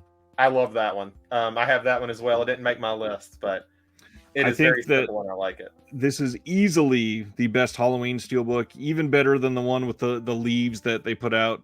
Mm-hmm. It is just such a great design when you look at it. And I mean, McFarlane always been a great artist, but the detail on this up close, this is an astonishing steelbook. And they came out with 2 like around the same time, and I have both of them. But the thing that always kills me with the other one is the font they use for Halloween. I don't know if you've seen that one. Yep. It's an odd decision because I was like, when I think of like Halloween and obviously what green is going for, you think of the classy font, and I'm like, it's always a weird decision to go some other way. Yeah, it definitely looks a little out of place. I'm going to apologize now for the rest of mine because those first 2 are semi-easy to get secondhand. The rest of mine are incredibly difficult to get. So mine are too. I'm sorry, everybody. Number 8 for you. Okay, so this is the one we talked about before we got on. Some people may not call it a horror film. I do. So it is Nova Media's 7, their lenticular. Great little set. I'm not as crazy about like the actual steelbook, but it's embossed, like debossed, like the lines and stuff. It's beautifully done. I can see if I can get the lights for it, but it's a really cool set. I don't know how many of these made. I want to say it's like 1,500 before I look. Actually, doesn't say on this card. But I don't have a ton of Mana Lab stuff, but from what I have, I enjoy it. It's a good question. I think I've only got 1 or 2. Their stuff tends to get kind of pricey. Very quickly too. Yeah, and I mean that, somebody said I'll sell you a 1-click for like $500, and I'm like, no, I don't need the movie that many times. Incredible movie, but yeah. Video Store says, if we don't see any Fun City Edition titles announced later, would that be the writing on the wall? Well, first of all, you're not going to see any Fun City Edition titles announced tonight at all. You're not going to see any partner label titles announced tonight. It is only the Vinegar Syndrome Flash pre-order. So if it doesn't have any new titles on the 1st of October or November, then maybe. This is number 8, right? Yes. Okay. So my number 8 is one that I need to get out of the plastic. Apologies. This is from NSM Records in Germany, I believe. I think this is a German company. I adore this film, and one that not enough people talk about nowadays. This is my steelbook for The Midnight Meat Train. I did not know that had a steelbook, and I love that. How expensive is that now? A great design, and yes, it is very hard to find now. Oh man, I love that. I got this for literally like $2 in a raffle. I kind of hate you a little bit. I didn't even know it existed till now. The back is not great. It's literally just like the back of the Blu-ray, but man, the front design of this steelbook is incredible. And then the inside, it's not always to have it doesn't always have great design, but I think it really fits the movie on the inside of this one. Yeah, I mean, and it's funny with Germany because I think I always think of them more as media books. So probably when they go to Steels, they're like, we just put the same thing on the back, right? Yeah, get a little lazy with it. Yeah. All right, your number 7. Well, first of all, Midnight Meat Train. Have you seen it? Yes. I've always liked that movie. I watched it probably like a year ago because my girlfriend, I was like, I think you'll like this. I haven't seen it, so I'm probably showing you something trashy, but we'll see. And I still really enjoyed it. It's very of its era. I'm trying to remember who directed it. It's the same guy who did. I know he did that Downrange movie on Shudder. I've never been able to say his name. I think it's Ryuhei Kitamura. Something like that, yeah. I know he's done quite a bit of horror stuff, but Yep. And then Clive Barker was involved and all that. yeah. Yeah. There you go. Video Man and typed it in there. Yeah, it's a really great film, really unique. One again, like nobody talks about it nowadays, and I feel like it just got passed by. And the weird thing, it's freaking Bradley Cooper. Yeah, and I mean I guess it's pretty early for him, but I also like Vinnie Jones. I've always just liked him in movies. Yep. He has a lot of times he has an interesting comedic timing, which I usually like, but he's so like intimidating in this one. And it's a great job as villain. Yeah. I love Ragnar says Steelbooks are nice, but they're hard to keep that way, as I'm literally unwrapping each one. Yes, they are a little difficult to keep that way. I hate when I move because like the last time I moved, I bubble wrapped each one individually and put them in a box because I was like, there's too much money going into one box. Yep, I get that. Yeah. Number 7. Yeah, my next one was actually a gift. It was one of I think it was the first birthday present my girlfriend ever gave me. It is The Evil Dead 2 that I think came from FYE. This is just really well made. I can't remember if it was FYE or not. I think it was. But like even the spine has like all the nice stuff with it. The inside has like all the Necronomicon, which I've changed the disc out now. But when I got the 4K disc, I put that in here. But what's hilarious is this is it was bought at FYE, but it was a Zavi exclusive steelbook that they got in the States from them with a lot of the Mondo Disney titles. Okay. So at around the same time, FYE was carrying like the Little Mermaid Mondo and a few others, and on the spine on that, you'll see it says Studio Canal because it is a UK release. Oh wow! Oh, yep, you were right. I never even paid attention to that. Yeah. And the main reason I know that because my number 7. I swear to you, is awesome. The Evil Dead Steelbook. And this thing is gorgeous. Like, this is legitimately one of the best designed Steelbooks ever. And for a film that is just like Halloween, that's gotten too many physical media releases, this is a very good release of this film. The fact that it's 3 discs, fully designed the whole way around, really nice Steelbook. Did you get yours from Savi? I did. Okay, because it's only 2 discs in the States. Interesting. And mine is 4K. Is yours just blue? Or it was originally blue. I put the 4K disc in it, myself. Yeah, mine is 4K Blu-ray, multi or dual format.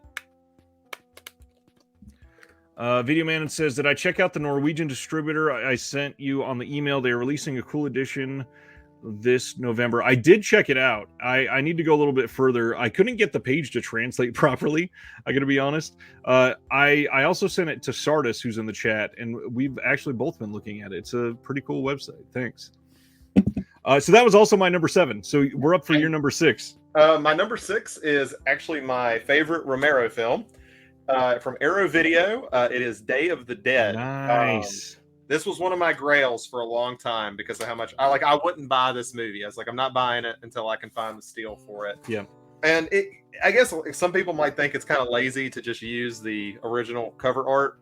I don't know. This poster's so great for me, and how well it is. Yeah. If you have a great poster, sometimes it's worth just keeping the great poster.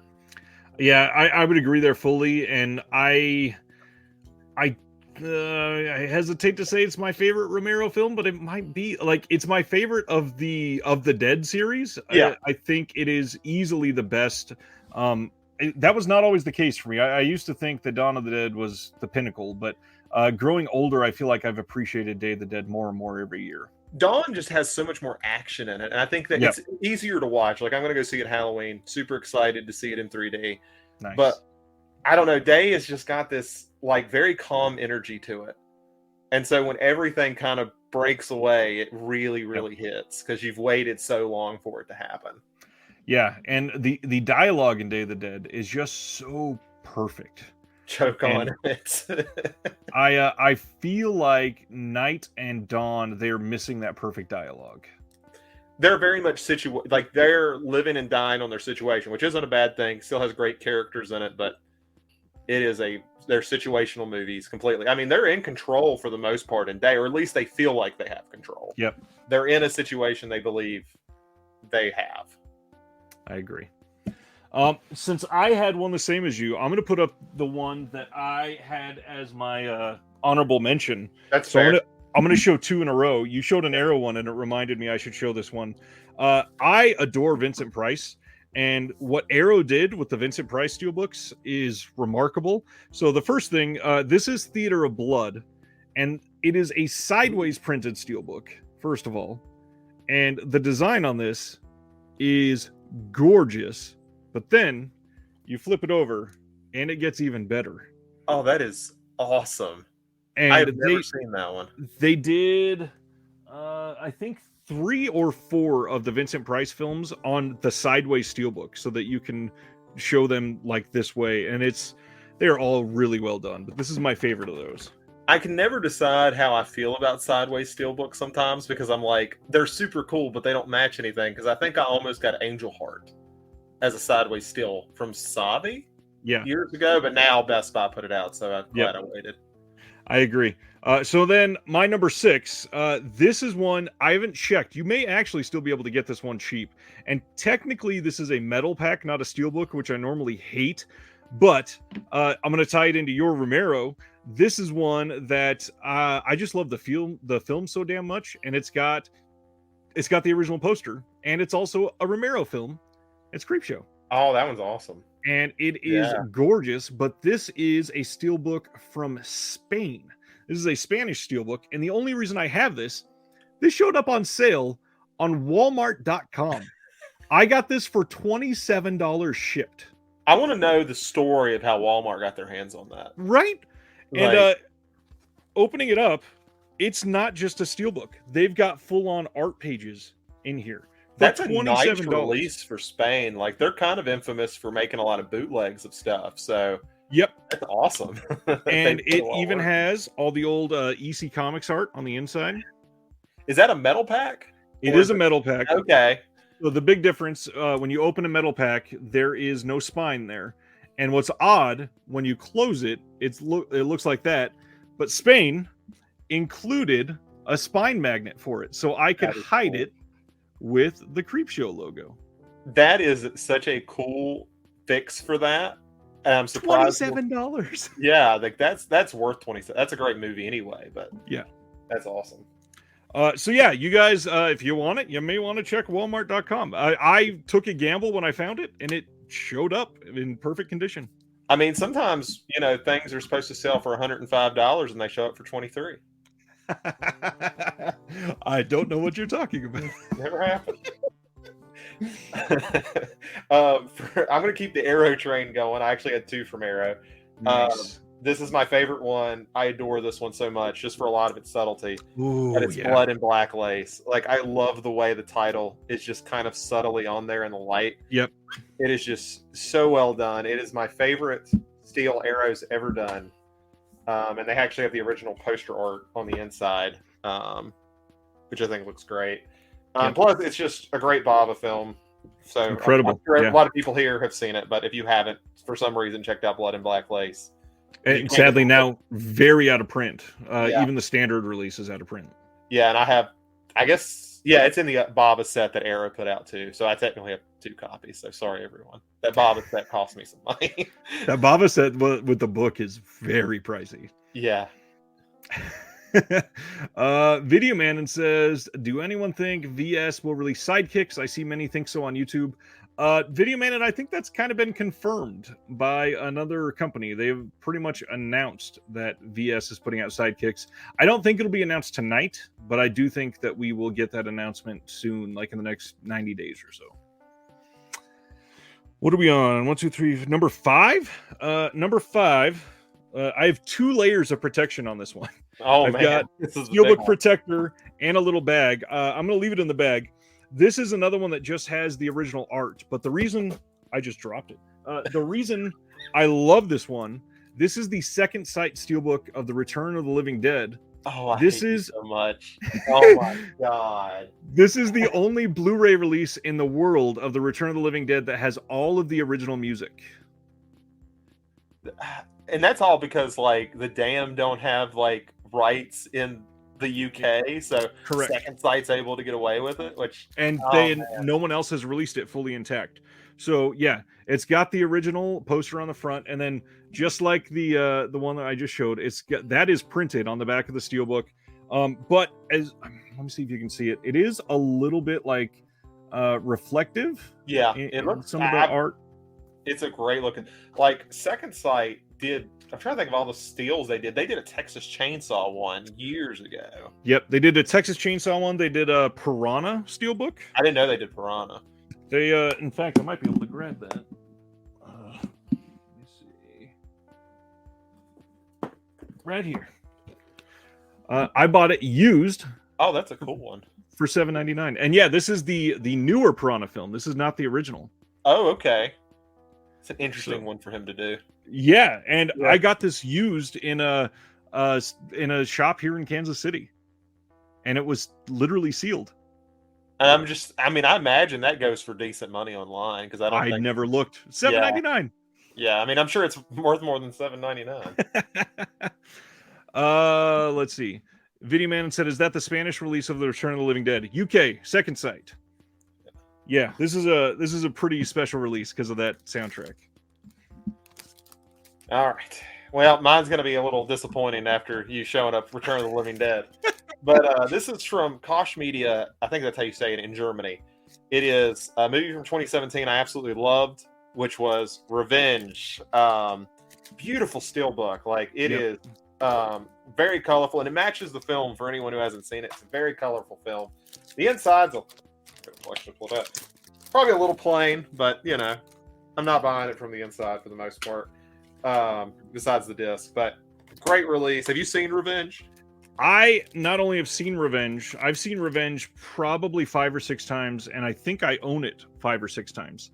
I've got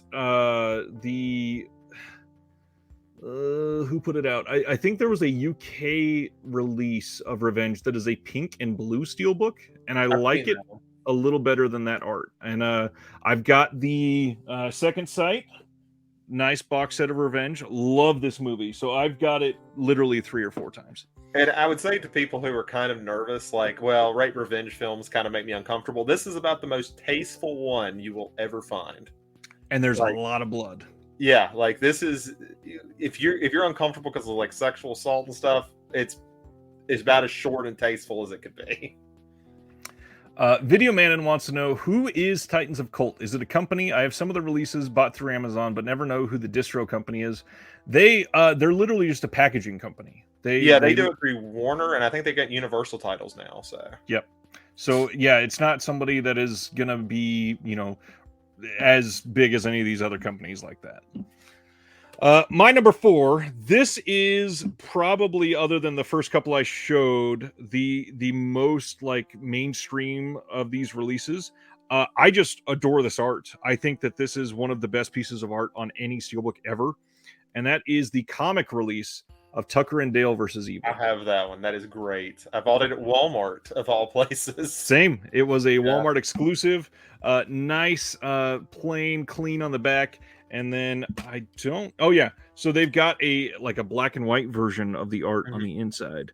This is just first of all an incredible film, but to put it in a package like that, like, it didn't need that, and they went there, and a lot of these companies never would have done it. I'm so glad that they did that. And I mean, that's a movie I still quote like at least once a week at some point. Like, I think Officer, I've had a doozy of a day, will come up at some point in the day. I love that movie so much. Yeah, it's gonna end up in October.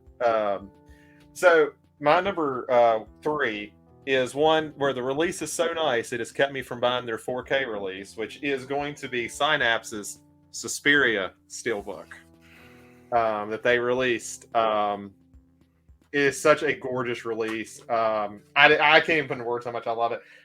This was one I tracked down for months because I refused to pay the price it was going for. Yep. Because I missed out on the initial release, but it is gorgeous, and it's the only reason I haven't gotten the 4K yet, because I'm like, this one's better. Like, I almost wish they'd re-release Suspiria 4K just to bring out the steel again, because it's. Yeah. I think they made 22,000. Yeah, it was a pretty small run. I got that one for my wife for my birthday, the year that they released it, and she bought it secondhand, and it still cost like $75. And then she also bought a Suspiria poster that's hanging literally on the wall across from me right now, that you can see in my movie room tour video, and it was just a really great birthday present. That Steelbook is insane. Yeah, and I mean it's funny because I don't even put Suspiria in like my top 5 Argento, but that release is great. I agree, and it's a good film. Yeah, I like it. I've just never. I always said Suspiria was the type of film. If I could be in a room where there's literally no distractions, it would be one of my favorite films. But I get taken out of it so quick. Like I'm so focused, and then something will take me out of it, and it takes me a minute to get back in. But I'm curious. I haven't gone to any of these events before with a film, but next month I finally get a chance to go see Suspiria live with Goblin playing the score. See, that would be worth it more than anything. Just to hear Goblin. I would play just to watch Goblin play live. Like the film is a cool added bonus. Yeah, I really can't wait. I really hope that it does bring that type of like, man, it's gonna hit so much harder because you were in the room with that piercing music. Are they doing that for what, October release? They're doing a tour. It wow. starts here in Kansas City, I think. They're playing 2 nights here, and then we get to be the guinea pigs, and then it's going all the way around the US for like 40 days or something like that. I might have to look into that. If they come within like a few hours, I might try to make a point. I think they're around that way in like the middle of November. Okay. Cool. So thank you for should be somewhere close. Yeah. My number 3, I think this was another Zavvi release, if I remember right. And this one I think sold out very quickly, but I think that this is one of the best films of all time, and I don't really say that too often. This is a remarkable film, and if you've never seen this, or if you have seen the American remake, please check out this original because it hits so much more emotionally poignant in a way that you were just not ready for. That is Let the Right One In. Oh, that's a great steal. And the reflection on this steelbook is what really makes it. But as much as the design on the front is great, the back with the main character really sells it, with the blood reflecting as well. Just an incredible package overall. The inside, it shows a picture of the swimming pool, and that's it. So it's not great on the inside, but completely worth it. This movie, again, if you've never seen it, it is probably my favorite vampire film of all time. How limited was the run for that? Because I feel like it sold out so quick. Yeah, I don't even know if they did 1,000. I could be honest. Like it was short, but that's great. And I think the American remake is actually pretty solid. Oh, like, it is good. I think it's considered it's a solid movie. It is very good. Yes. All right, so I'll keep it on the foreign side. This is a. Just gotta look up how you pronounce their name. Injugun. Probably butchered that. They're the ones that released it in South Korea for The Wailing. 2016. This is a premium release. It's a very subtle steelbook, but I actually think it matches the film so well. It's it's embossed with the title, but just beautiful all around. Lots of art cards, and they're like lithogram art cards and stuff. Lot of thought put into this release, and this is a gorgeous film. I don't know if you've seen this one. Oh yeah, it's absolutely fantastic. Not to make like everything this wild happenstance, but I have another YouTuber that asked me on to talk about some horror for October. Mm-hmm. We are meeting tomorrow, and I was supposed to bring 5 horror films that really got to me, and The Wailing is one of my 5. I adore that film. And it took me 2 times for The Wailing to get to me like that. The first time I was like, it's a little bloated, it's over long, and then I tried it again like a month later, and I was like, this is brilliant. It's such a great movie. It might be a perfect film. Yeah. The best thing, the YouTuber had never seen it, and I was like, these are my 5 films, and he's like, all right, I'm going to try to watch all 5 before our conversation so we can talk about them. And right after he got done with The Wailing, he had to text me. He was like, oh my gosh, dude, this movie is incredible. And it's so much like, it's so like 2.5 hours. It doesn't feel slow, because it's so packed with stuff going on. Even if it's silent moments and stuff, it's just brilliant film. Yep. I've got two left, obviously. My number 2 and my number 1, I apologize again. These are very difficult to get. This was an Amazon Japan exclusive release. And this is, first off, the outer packaging I have to show with it because it really sells it overall. This is Midsummer. I'm sorry. So this is the J card, which reveals the actual beautiful release underneath. And Midsummer is one of those films that I just adore. It is not a perfect film, but I think the director's cut gets it pretty damn close to a perfect film. I enjoy pretty much every minute. This is a slip that goes over the outside. You take it off, and I'll get to this in just a second. The steel, it's not like remarkable, but what's funny is it fits the tone of the film. As a full-blown folk horror film, it really works. And the reflections, especially of this yellow here in the middle, it almost looks like it glows, which is really neat. And then the inside, they had this little advertisement card, but it's like a stacked release. We got 3 discs in here, and I even popped 1 or 2 of these in.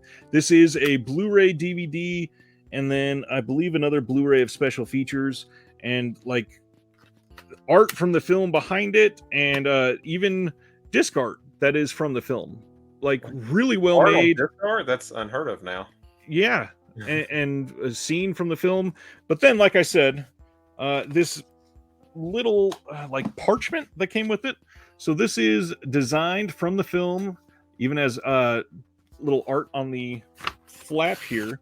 Open it up, and it's got an art postcard with similar art from the movie, and then. This is just Japan going above and beyond. Little pamphlet, and obviously I don't speak Japanese, but this is all debossed and stamped on the booklet. Also, the little emblem that they're going with on the back, fully debossed. But then on the inside, you've got art from the film, and then full-blown writing on the movie. If I could read Japanese, it'd be cool. There are little art snippets. It's just a really cool package overall. I mean, I've looked at that from since it released. I have looked at it, and I was curious how it looked in hand. I haven't seen one in hand yet, besides until you showed me, because I was like, the artwork kind of looks ugly, like an ugly color. But I was like, I bet it's because it's a shine to it, and they can't really show it well. And exactly. Kind of confirmed it, yeah. And what's cool is this whole slipcover on the movie, it holds the parchment to the steelbook. So it all packages together really well. It is nice. Like this gold foil and everything, it is stupidly high quality.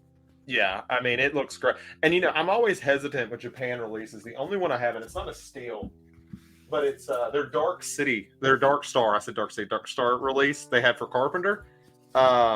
It's great. It's just, of course, everything's in Japanese, and thankfully they had subtitles in English, which can sometimes be a rarity if you're looking at foreign films and stuff. But yeah, I love Japan stuff when I know I can actually watch it. Yeah, they do some wild stuff. Like I think they did a Japanese exclusive Venom release that everybody was after. I missed that one, but I mean, credit even I don't even think the Best Buy steals of Venom are that bad. Like that's some of their I think they look pretty good for what I love the first one. Yeah. I have the first one. I don't have the second one. I haven't bought that one yet. Well, it's about to get re-released as we found out tonight. I think I didn't go on eBay and try to buy it. All right, so I've cheated quite a bit tonight, so I'm going to cheat for my last one. Technically, this is 2 Steelbooks because it is the one click of Dr. Sleep from Black Baron. Has 2 separate releases in it now. For anyone who wants to be stupid like I was and buy this, just a warning, they do not include the disc with these because these are Chinese releases and they cannot sell the movie. They can sell the artwork, but they cannot sell the film in it. This is one of the Steelbooks. It's I think Best Buy had this one, or was this one Best? I don't know if they had this one. This is a pretty semi-plain one. This is my own disc in it. But comes with they're almost identical except for their fronts are different. So this is the lenticular one with it, and it's got this in the back. Wow. And then this one is actually the one I really wanted, was this one, which is my favorite one. But they're still for this one. This may have been the Best Buy one. That is the Best Buy one, yeah. Yeah. So, love these releases. I actually bought these in pieces. I had the numbers. They put numbers on the one click box and on the two separate ones, and they're all 3 different numbers because I Frankenstein this together to save money because these are stupidly priced. And that's the cheapest way. If somebody decides to do that, they love the movie, definitely just try to buy it in pieces if you don't care about the numbers matching up. Yeah, I love Dr. Sleep. I don't think I have any of the Black Barons releases. They are very difficult to find for sure. This is the only one I have. They are like, what is that other company? M Life. Releases are very difficult to find too. They're the ones I think that did a great release of The Lighthouse. They are. They only did like 500 copies of them. Yep. It's ridiculous. They that release, and then they did a release of The Conjuring and The Conjuring 2 together. That was like just that demonology set. Yeah. Yep. Yeah, it's a beautiful set. Okay, so again, to piss people off, just like he did, my number one is a one click as well, from Nova Media, and it's the Insidious box set. I love that movie. I love that movie to pieces. This thing is sealed, so I'm going to show you a picture of everything that's in it. But first off, it is massive. I love the backside of this. Hard to show because of the plastic reflecting, but just to show, like, it is as thick as 4 Steelbooks, literally. And one clicks are gluttonous, like, for no good reason. I don't need 4 copies of the film, and I have 3 just in this box. But let me share this picture. I've got this other tab up, and this is everything that is in the one click. So it opens up. It's got a little magnet open here, and then you've got these 3 releases on the inside. It's got the full slip release, the lenticular full slip, and then the quarter slip release. All 3 of them have this steelbook on the inside. And then they have a photo screenplay, these postcards, a booklet, character cards, a poster, and of course, the disc. Now, Nova Media stuff, most of these sell out on pre-order, and they are harder to find. You got to pretty much get in a group buy. That's your only real chance is a group buy. For some reason, this one ended up on sale in one of the Nova Media winter sales after it had sold out. And I got really lucky and got it for way cheaper than I should have. Hey, I'm curious about this since we just talked about Conjuring having a real nice set. Are you more of an Insidious fan or a Conjuring fan? That is a great question. I think if you would have asked me a year and a half ago before Conjuring 3, I may have said The Conjuring. Conjuring 3 really soured me on the whole franchise for The Conjuring. Great. Well, I mean, Conjuring, what Juan has done has been great. If Juan touches it, that's great. That's just how he is as the director. And I liked Annabelle Comes Home. Okay, I liked the prequel for Annabelle. What was that one called? I don't know. Creation. Yep. I thought that one was good, and then I could pretty much leave the rest. Yeah, I did not love The Nun. I do think the first Conjuring was a remarkable modern horror. I think it was really well made. I think that it got mainstream audiences excited, and that's always a good thing for horror. Yeah, and I mean, I've always put it as like, people always pay attention to Juan. I know he gets a bit of criticism for what he's done, but at the same time, it's like, he's got his finger on the pulse on what horror's turning into. I was like, people didn't like Malignant, but I'm wouldn't doubt it in 10 years we're talking about how schlocky horror became in the 2020s. I loved Malignant. I really hope more. I have a Malignant Steelbook I didn't pick, so nice. Yeah. I really hope that more people are giving a chance to Malignant, because you got to go in not expecting things, and if you're going in expecting a James Wan film, you're going to be upset, and I get that. I think there is an interesting evolution with his films, though. Like, watching Malignant, you get that, like, Saw editing style to it, and it has that, like, energy that Insidious has, and I was like, I almost like saw Insidious and Malignant almost have this weird through line through them of just, Yeah. they just have energy to them. Like, I love Conjuring, but honestly, it's kind of the odd man out in his horror films. Yeah, and I honestly I don't think it's bad, but I agree with Video Man in here that the first 80 minutes of The Conjuring is damn near perfect, and then the ending I feel like they just went off the rails a little bit.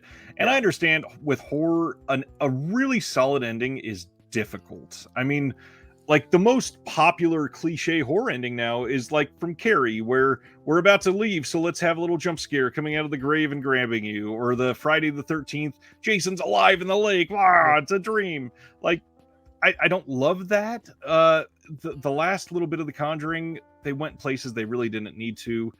The rest of it was great. Like the clapping scene on the stairs is really well done, lots of tension.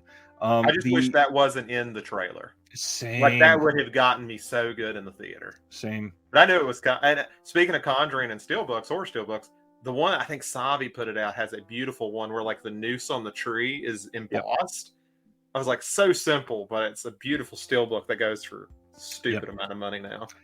Yeah, and there's a Steelbook for almost everything in the Conjuring franchise. I think I've got a lot of them, but I think I'm missing one or two. But now it's hard because they kind of suck, and I'm not stoked that they're making a Nun sequel.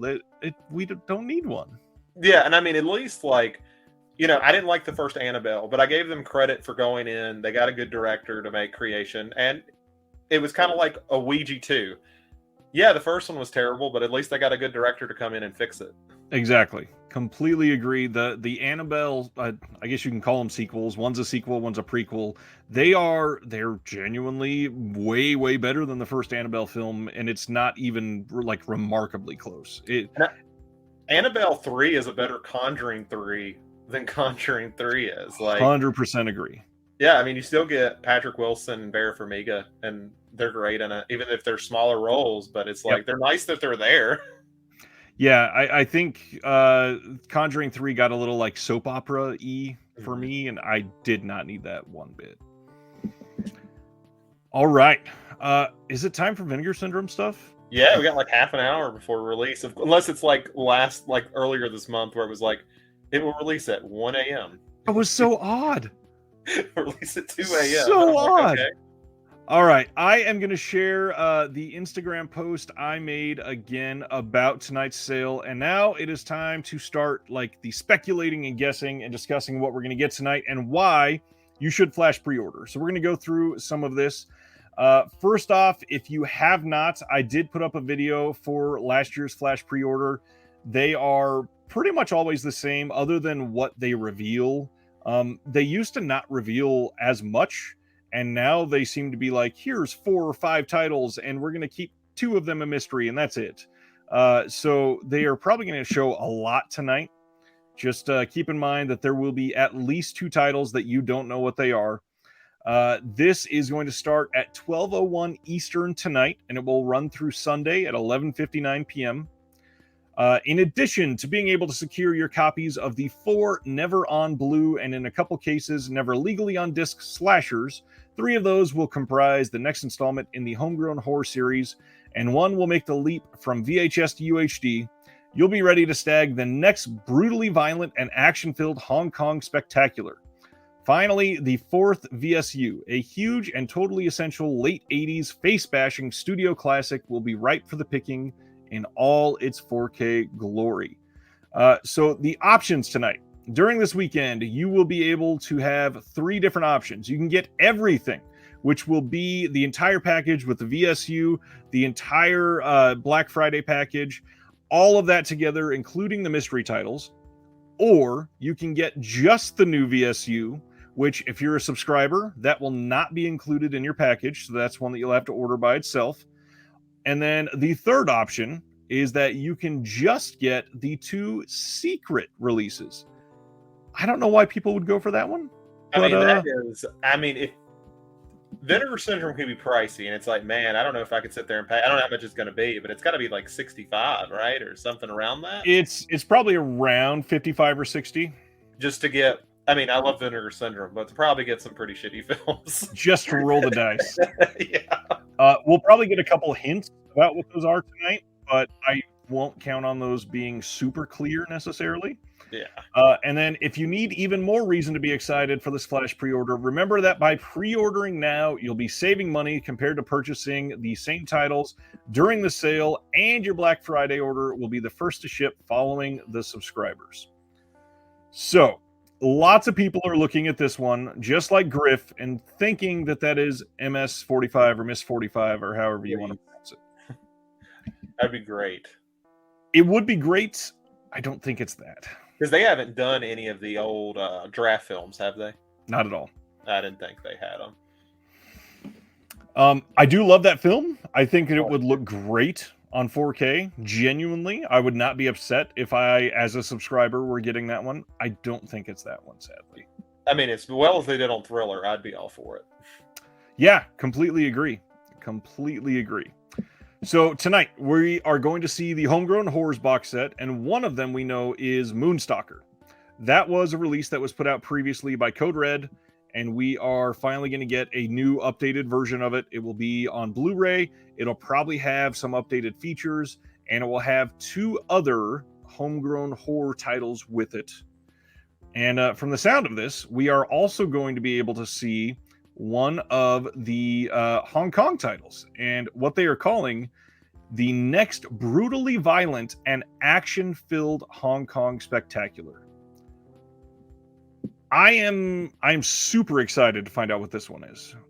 Are you into the Hong Kong stuff at all recently? No, I really should get more into it, but it's apparently something Error 4444 couldn't get, so I don't know that they couldn't get it. I think that Vinegar Syndrome has some really good connections on some of these. Oh, absolutely. And Error 4444, 4444, whatever, they have... Oh, Justin, you are correct. I forgot Miami Connection. I didn't know Miami Connection was a Draft House release. Yeah, and I've got all the Draft House releases. I should have remembered that. Yeah, Miami Connection was one. That is correct. Makes that interesting. Could be Miss 45 then. Absolutely cool. Could be. And it could be a 4K upgrade, just like Miami was. Error 4444. So they have some wild connections too. The other titles that they've announced that are coming probably early next year from them, or they've also said some might be coming by late this year. Some of those are supposedly very pricey.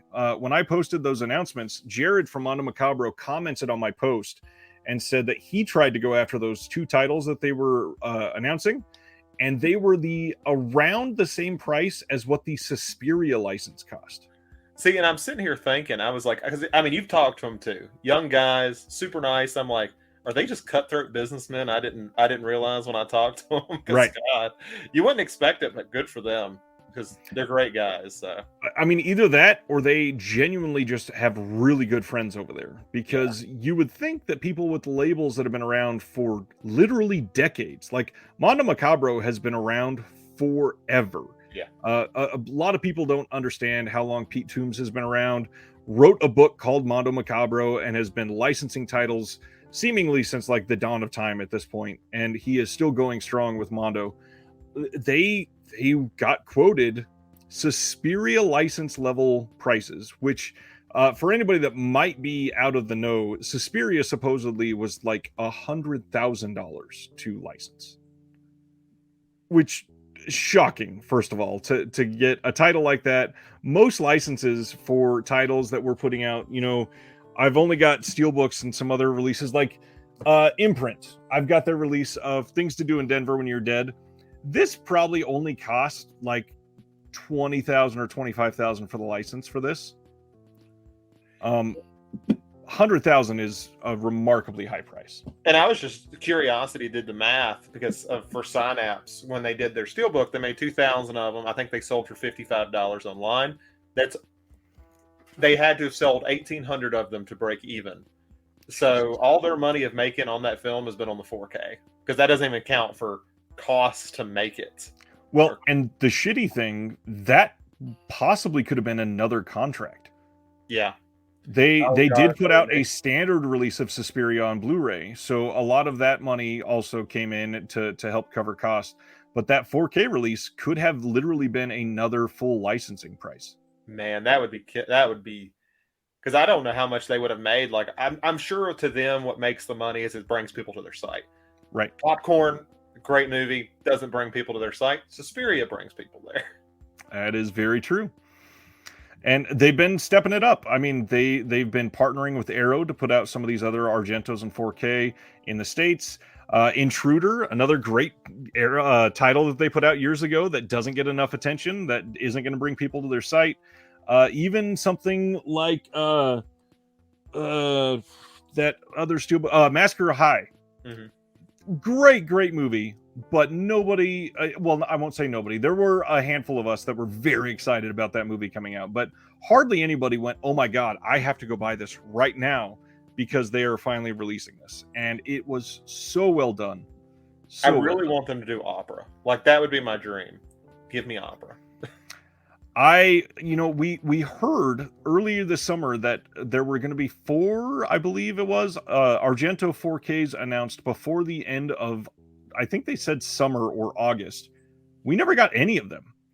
I don't. Tenebrae, right? So that's 1. No, these were all after those were all announced. Okay. These were 4 more. Oh, okay. No, we didn't. So I was thinking it was going to be Inferno, Opera, and then probably the last of the Witches trilogy. I never remember the title of it. Tears? Yes, that one. Yeah. And then possibly the Phantom of the Opera, or the card player, or not the card player, the whatever it was. I'm not sure what happened there. We have not gotten any of those announcements yet, so something probably got delayed. Yeah, and I mean, it's just there's just so much coming out for Argento, which I'm glad to see, but it's like I still got to get Tenebrae, and I want to get Arrows, so I'm kind of in limbo. I completely get that. And Arrow had those 2 different versions. They had the original art and the new art. Yeah, they did really good stuff with the Argento titles. And so far, I've gotten 3 of the original poster art. That's kind of where I've decided to go for some reason. So I'm kind of stuck with it now. Ragnar says, the problem with Synapse, they used to put out awesome $20 DVDs, and now they put out $60 Steelbooks, and I could not agree with you more. I do understand that they have to cover costs, but not everything is a Suspiria level license. No, it's not like Suspiria was worth that amount of money because of the work that was put into it. But I mean, I got popcorn for $20, and that's about what I would pay for that Steelbook. Yeah, I just bought this DVD from Synapse, Lamora, and I think this still cost me $17, and this was released in, I think, 2004. I mean, it's good. It's good film. I like that movie. I've still never seen it. Oh, okay. I think you'd like it if you like Daughters of Darkness and stuff. I think you'll like it. Yep, it is due for my October watch list for sure. But Vinegar Syndrome, I don't know why we've talked about Synapse for so long. Got there somehow. Vinegar Syndrome tonight. So we got that Hong Kong title. We got the homegrown horror sets. Are you into the low budget horror like that? Oh yeah, like I mean, my Tubi subscription gets used a lot because when it's free, I'll watch a lot of trash, and I enjoy it. Tubi certainly has a lot of trash, but it's free, so I never complain. Right. Video Store wants to know, are they still shipping Suspiria 4K with slips? I don't know about that. I would check one of the sites that confirms, like Grindhouse Video or Orbit. Check there. So Vinegar Syndrome tonight. We got that homegrown horror, and one of them is Moonstalker. Have you seen that one before? I have not. I'm gonna look it up because I know I've heard of it. So that was put out previously. I'm checking right now. I think it was Code Red. That looks like a Code Red title. Oh no, it was Film Rise. And the synopsis here says, a family of tourists vacationing in the woods and a group of camp counselors training in the same forest both find themselves being terrorized by a vicious, unhinged psycho. I mean, that poster art is something else. Yeah. And for those that, I don't know if you're looking at the same one. Let's see. That is the... Oh, that's a different one than I'm looking at. I'm looking at the one on IMDb. It's interesting. Like, it's painted, So I give them props for that, but it looks cheap almost. It's very interesting. Like it looked like it was definitely the VHS box. Oh, wow. Like, yeah. Oh. Yep, that's the one. Wow. Interesting.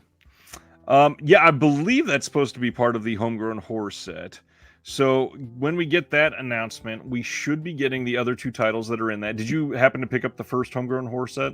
I did not. I was curious about it, but I just couldn't afford it at the time when it came out. So in that first set, we've got Winter Beast and Final Exam. Was that the one that was in there, or is it Fatal Exam? I never remember on this one. I think it's This one is pulling up here: Beyond Dream's Door, Winter Beast, and Fatal Exam. I think Winter Beast and Beyond Dream's Door were leagues better than Fatal Exam. Did not love Fatal Exam. It was a lot of bit boring for me. And I mean, that's always the risk with those type of titles. Like, there's the diamond in the rough, and then there's everything else. Yeah, and Winter Beast, I would certainly call a diamond in the rough because it has a lot of really odd scenes. There are even like stop motion scenes in that film. But this is the first Homegrown Horror set. It is currently $40 on the website in the box and everything. That is fairly cheap for that. So you said really only one of them was kind of boring, so that's worth it. Yeah, 2 out of 3, and all 3 are still worth a watch. Cool poster art. Like I've looked at it before, I just hadn't looked at it up close. But yeah, it's actually surprising. It's still got over 1,000 left. Yeah, this had 7,000 boxes. That's why. Oh, no wonder. So here is the art for Beyond Dream's Door. Okay, Here is the one for Winter Beast. Okay. And then this is the one for Fatal Exam. That's a pretty cool one. But, you know, usually that's a bad sign when you get people like, oh, they spent all the money on the poster. And this is the level of film that it is. It's you can see there's just a head going up through there. But it's fun. It is certainly fun.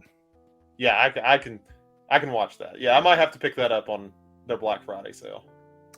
So this next Hong Kong title, it seems to be right in line with Ebola syndrome. That's what Have you seen Ebola syndrome? Oh yes, I've seen Ebola syndrome. That is mean-spirited to say the least. I watched this film right after the 4K came out for the first time. And I showed it to my wife and I said, just a warning, I've seen some clips from this, and I think that there are going to be some scenes that you're not going to love. And then the movie opens, and they are literally chopping off frog legs. And my wife hates the animal abuse. And I think it's legitimate in this film, if I remember correctly. Yes, because it was actually done at a restaurant, and they were going to be eating them. That's okay. I can at least accept that. Like, right. They're not going to waste. I've ate frog legs before. It's fine. But there's some other animal torture in this one that is real also. Yeah. Ryan says a Winter Beast t-shirt would be great. I completely agree, especially if it was that art with the alien on the front. Yeah, that'd be pretty Love sweet. for Fright Rags to get into like some obscure stuff sometimes. That would be cool. Heck yeah. Partner with Fright Rags during one of these sales and get a pre-order going for one of their upcoming tees. That'd be pretty great. It's just always a thing with these like boutiques that either they get this overly simple art for their t-shirts, which is always good. I like a minimalist style, or it's the other way around and is the busiest artwork I've ever seen. Like, I love online ceramics and what they do with like A24 and stuff, but man, that stuff's busy. It is a very busy design. Oh yeah, I agree. And then looking at the Vinegar Syndrome stuff, I mean, look at the difference here to here. Yeah. I mean, exactly right. And like Thriller, I am astonished that all we got was the word Thriller with the Vinegar Syndrome logo below it. Like, nothing. She's iconic. Like, give me the girl with the shotgun. No eye patch even? Yeah. How did we not get a Vinegar Syndrome branded eye patch? That's I'm shocked about, honestly. Like, feels just right. Vinegar Syndrome made New York Ninja, and that's the shirt they went with. Yeah, and just I don't know if they have certain deals, and I get that, but give me some cool stuff. Give me some what is that company called? Terror? It's not Terror Vision. I'll think of it later. But the ones who do the T-shirts and stuff, I mean, they got good artists and they make quality stuff, so that'd be great. I think you're thinking of Paul Bearer Press. That might be, yeah. I think that is what I'm thinking of. Severin uses them a lot, and it is they are great. I think they have more comfortable T-shirts as well. Yeah. This one I actually really liked. This one, the Vinegar Syndrome Suck shirt, and I really like the Fade to Black shirt too. Man, that was such a big title for them. Is that sold out yet? Fade to Black. Let me take a look. I feel like last time the slip is super gone, but okay. If the slip is because I know we had two different options for the slips. I feel like one was still available for the longest time. Yeah, it's totally sold out on there, and then standard is still fully available. It won't be out of print for a long time. It's still got 914, and that'll get reprinted. Yeah. That is a very big title for them, though, like you said. I don't know if this was on stream. I think you were telling me before we went live that you've got only like 10 or 12 Vinegar Syndrome. So which ones made you jump in and buy them?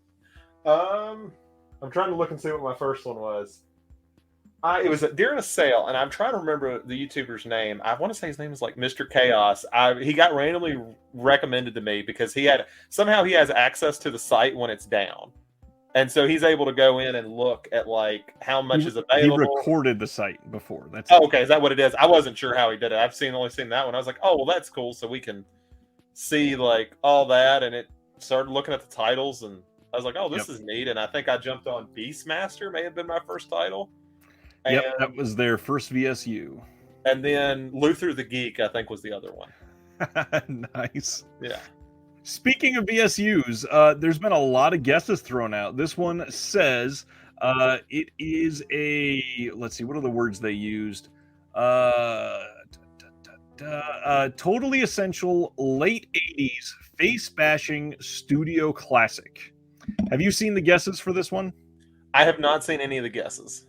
So there is what I believe is a fake picture going around that was mocked up by somebody, and you can tell. I'm going to pull it up because a friend of mine that's in the chat tonight, Brian, texted it to me earlier, and it is a very fake cover. There's a few reasons, but this is what people are speculating. They think it is Roadhouse, and this is a very photoshopped cover. That doesn't look like a Vinegar Syndrome title. Like, it doesn't look like their artwork completely to me. If you Google Roadhouse fan art, this poster comes up.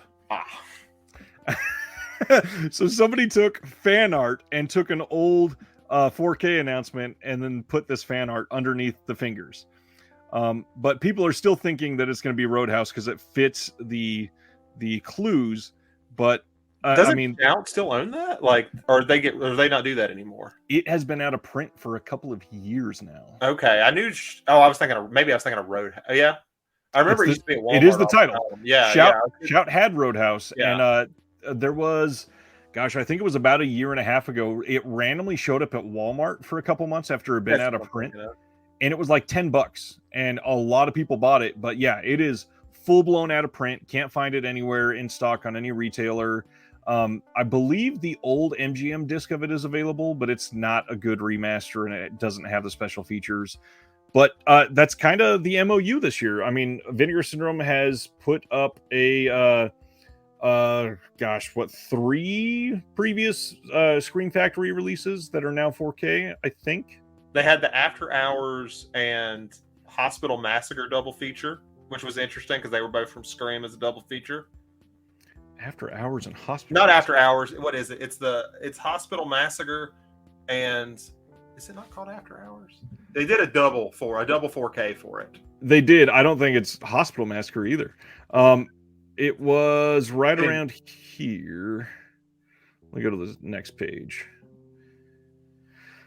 It was before the sale. Should be right about Schizoid and X-Ray. Okay. Oh, I think they have different titles. That's why. I think Schizoid is called something else. This is because I've seen it as something else. I knew I just watched it when they announced it, but I couldn't remember. I feel like it was under a different title. I don't know. It's not important. I just thought I knew. I feel like they had it. AKA Hospital Massacre. Okay. So I'm not completely insane. Yeah, so they did this one, and then after that we got Death Wish 2, which was technically a Shout title. And then we followed that up with I think we got Amityville coming in 4K this month, and The Incredible Melting Man. That was another Scream Factory that went out of print. So we've got a few, and a lot of people are not loving these upgrades, and I completely understand that. If you've got it before and you're not 4K yet, it might feel like a waste. However, I will argue that for some of these films, it is a very big upgrade. Incredible Melting Man looks remarkable on 4K. Did you happen to get that one? I haven't. It's on my list to get, but I haven't got it yet. So when it comes up for sale, strongly recommend Incredible Melting Man for anybody that has never seen it. It is one of the better, good practical effects films out there. It is super well made. And I think I've talked about this before. I love me a good melt movie. Yeah. That Street Trash, Body Melt that Vinegar Syndrome did previously, wonderful film. I do think that it would be a really cool upgrade for people that have never seen it. See, that's why you like Return of the Living Dead. You got Tarman in that. Absolutely. Terry says, I would enjoy Roadhouse in 4K. I just don't think that they could do the kind of extras that would fall under the VSU banner, given Swayze not being with us. And I would agree for the most part. The only difference, like VSU, Beastmaster kind of set the tone. And I think that's going to be hard to follow up because that was such a sought after title for so long. And you couldn't find it anywhere. And it was one that people were literally begging for on Blu-ray for ages. And then it came out of nowhere on 4K after Coscarelli was saying it won't ever come out. So I get it, but that's difficult. Ryan says the Galashine and Melting Man in 4K is stunning. It legitimately is one of the better 4Ks of this year, for sure. Yeah, I'm going to have to pick it up then. Which, I know you probably talked about this last week. Amityville 4K is one I wasn't excited for, just because it's a cool cover, but I just don't care for that movie. Yeah, it's if you go back and watch like the first 6 films in the matter of a couple weeks, it's kind of the most forgettable one.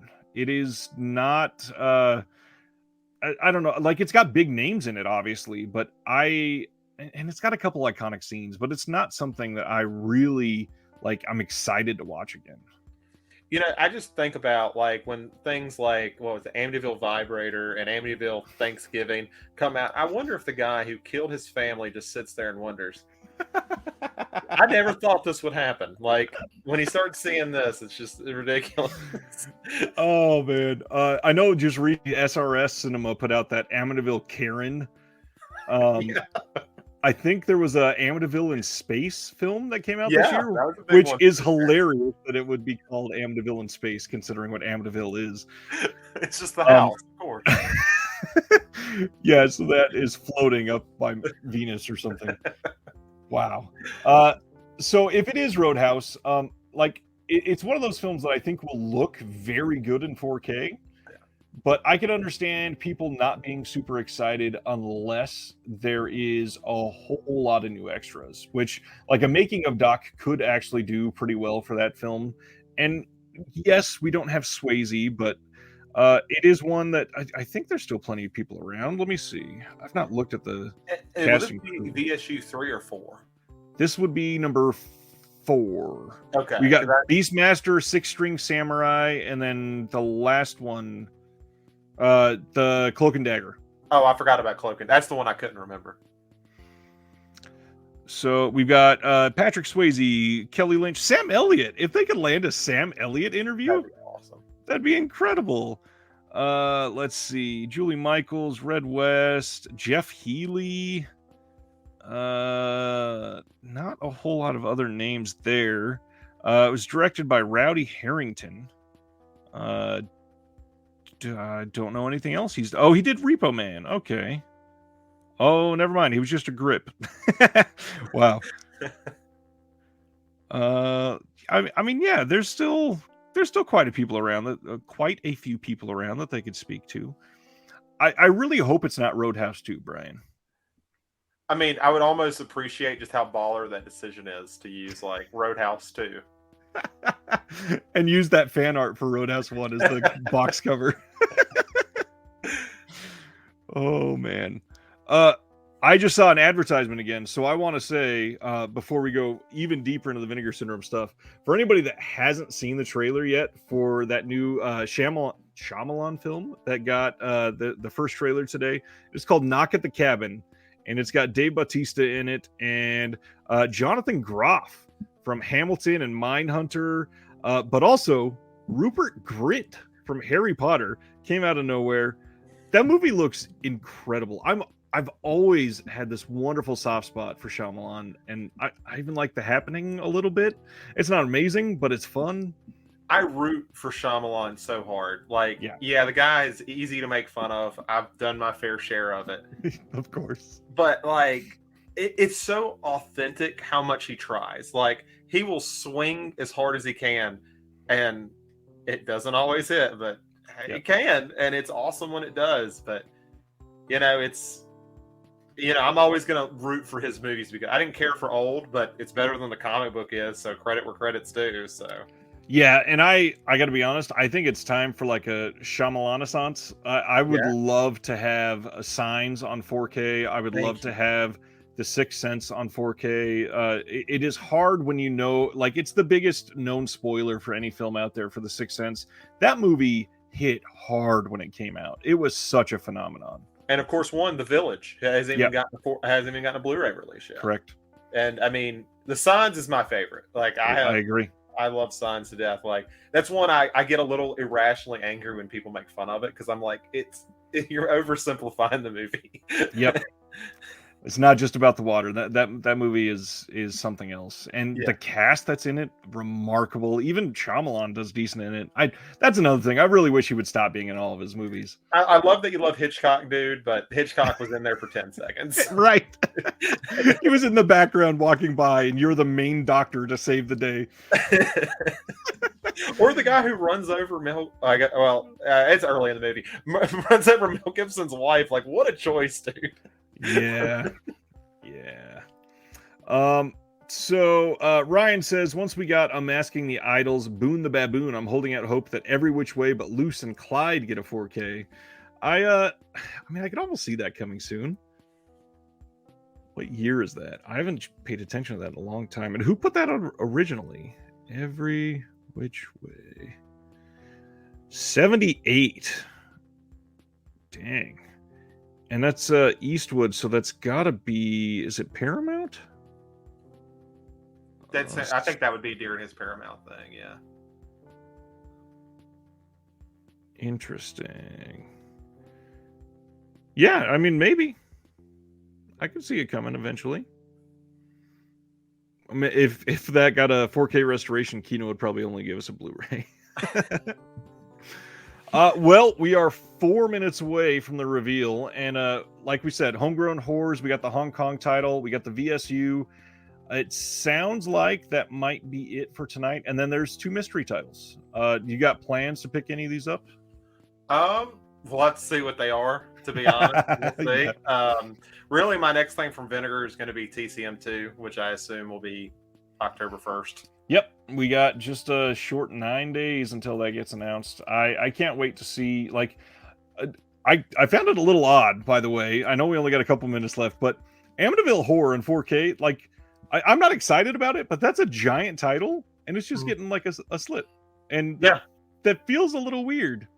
Yeah, and I mean, and I hope TCM. I'm assuming it'll get kind of the red carpet out, like it's TCM2. Right. With all the bells and whistles. I would hope so. And with the amount of people that is probably going to get people on the site. Yeah. They better go all out for it. I'm very curious to see what kind of extras they got. It is really sad that we don't have Toby around to get something new on there. Yeah. And I mean, especially since it's a film that got reevaluated years later, like heavily hated, and now it's a cult favorite. Yep. And I'm hoping around that time we get news from Second Sight about Texas Chainsaw 1 in 4K that they're doing before the end of this year. Yeah, I guess they're taking that was their first title, wasn't it? Like or one of them. It feels It like was that one of them, yeah. Yeah, it was an early title for them, and you got that, the Hitcher and Martin coming out. So yeah, and I think they just confirmed Martin before Christmas, if I remember right. They can wait till after Christmas. I need to save money. And that one obviously is going to sell very well. Yeah, all three of those I think will sell well. Hitcher's never got a Blu-ray. Correct. So I mean, at least with Texas Chainsaw, you're like, yeah, there's been 400 copies of that movie, but. Alrighty, we are down to 1 more minute. I'm curious, has anybody else got any other titles that they think fits the clues for these before we get the reveal there? I don't know a lot of the old late 80s action like they're getting to there. I'm trying to, the only Hong Kong, my hope is all I think it's way too new, but I always like Dream Home. Give me Dream Home. Yeah, please. And it's got no US release. I would love to see it. All right, we are just about there. All right, let's see. It is now refresh time. We got 80 people refreshing with us. And notice the site never slows down. Oh, they're late. Here we are. Roadhouse in 4K VSU. Wow. Prediction was right. The artwork's better. And we are getting some interesting... Burning Paradise is the Hong Kong title. And there is the art for Invisible Maniac, finally. Adam Rifkin's The Invisible Maniac. Homegrown Horrors Volume 2 is going to have Michael O'Rourke's Moonstalker, Steve Jarvis's Dead Girls, and Jimmy Lee's nearly unclassifiable Hanging Heart, which plays like a cross between a demented art film and a dream logic whodunit. It's been restored in 4K. Interesting. And then, not to be outdone, we've also prepared a deluxe 4K UHD special edition of what is hands down one of our most highly requested films ever, Adam Rifkin or Rif Coogan's The Invisible Maniac. This one should need no introduction, but suffice it to say your days of suffering through muddy VHS rips are over, and the array of extras we've managed to put together are themselves an epic achievement. Last for now is our latest dive into the Hong Kong genre cinema with action master Ringo Lam's period fantasy epic Burning Paradise. From its astonishing fight choreography to its non-stop carnage, this unusually dark martial arts sleeper is considered one of Lam's most underrated films and was also produced by acclaimed director Shui Hark. And then we got our surprise titles, one of which is a big-budget sleaze epic with an equally epic cast, and the other, a delirious celebration of murder and mayhem that ranks among the more over-the-top entries in the annals of the 80s slashers. We basically guarantee that you will not be disappointed. And one of those surprise titles is a 4K. I'm trying to sit here and think of a big-budget sleaze that had a big cast. I feel like that should be obvious, because how many of those can there be? But I just... Right. And just like you guessed, the two mystery titles by themselves, $63. One's a 4K. I wish both were 4K for that price. And the whole package for everything is $185. So you're getting a box set and 4 movies, which... You're getting the box set and the 2 mystery titles and 2 titles that we know here, and it does not include the VSU. Interesting. Oh, I didn't pay attention to that. Okay. Huh. It does not say... Yep, it is not listed there as being included. So it's not even the everything package. I do think it's interesting on Roadhouse. I don't know. I've never noticed them do this. Artwork subject to change. Is that usually on there? No. But they even have a finished box on display. Huh. That's interesting. Very interesting. Because I mean, this looks like their artwork. This looks like what they normally would do. Right. So some extras on this. Let's take a look. VSU exclusive, the magnet box and all that. It is a 2-disc set and a 40-page book. Case artwork designed by Tom Hodge, box designed and patented by VS, region free, 4K UHD, extras to be announced. Ouch.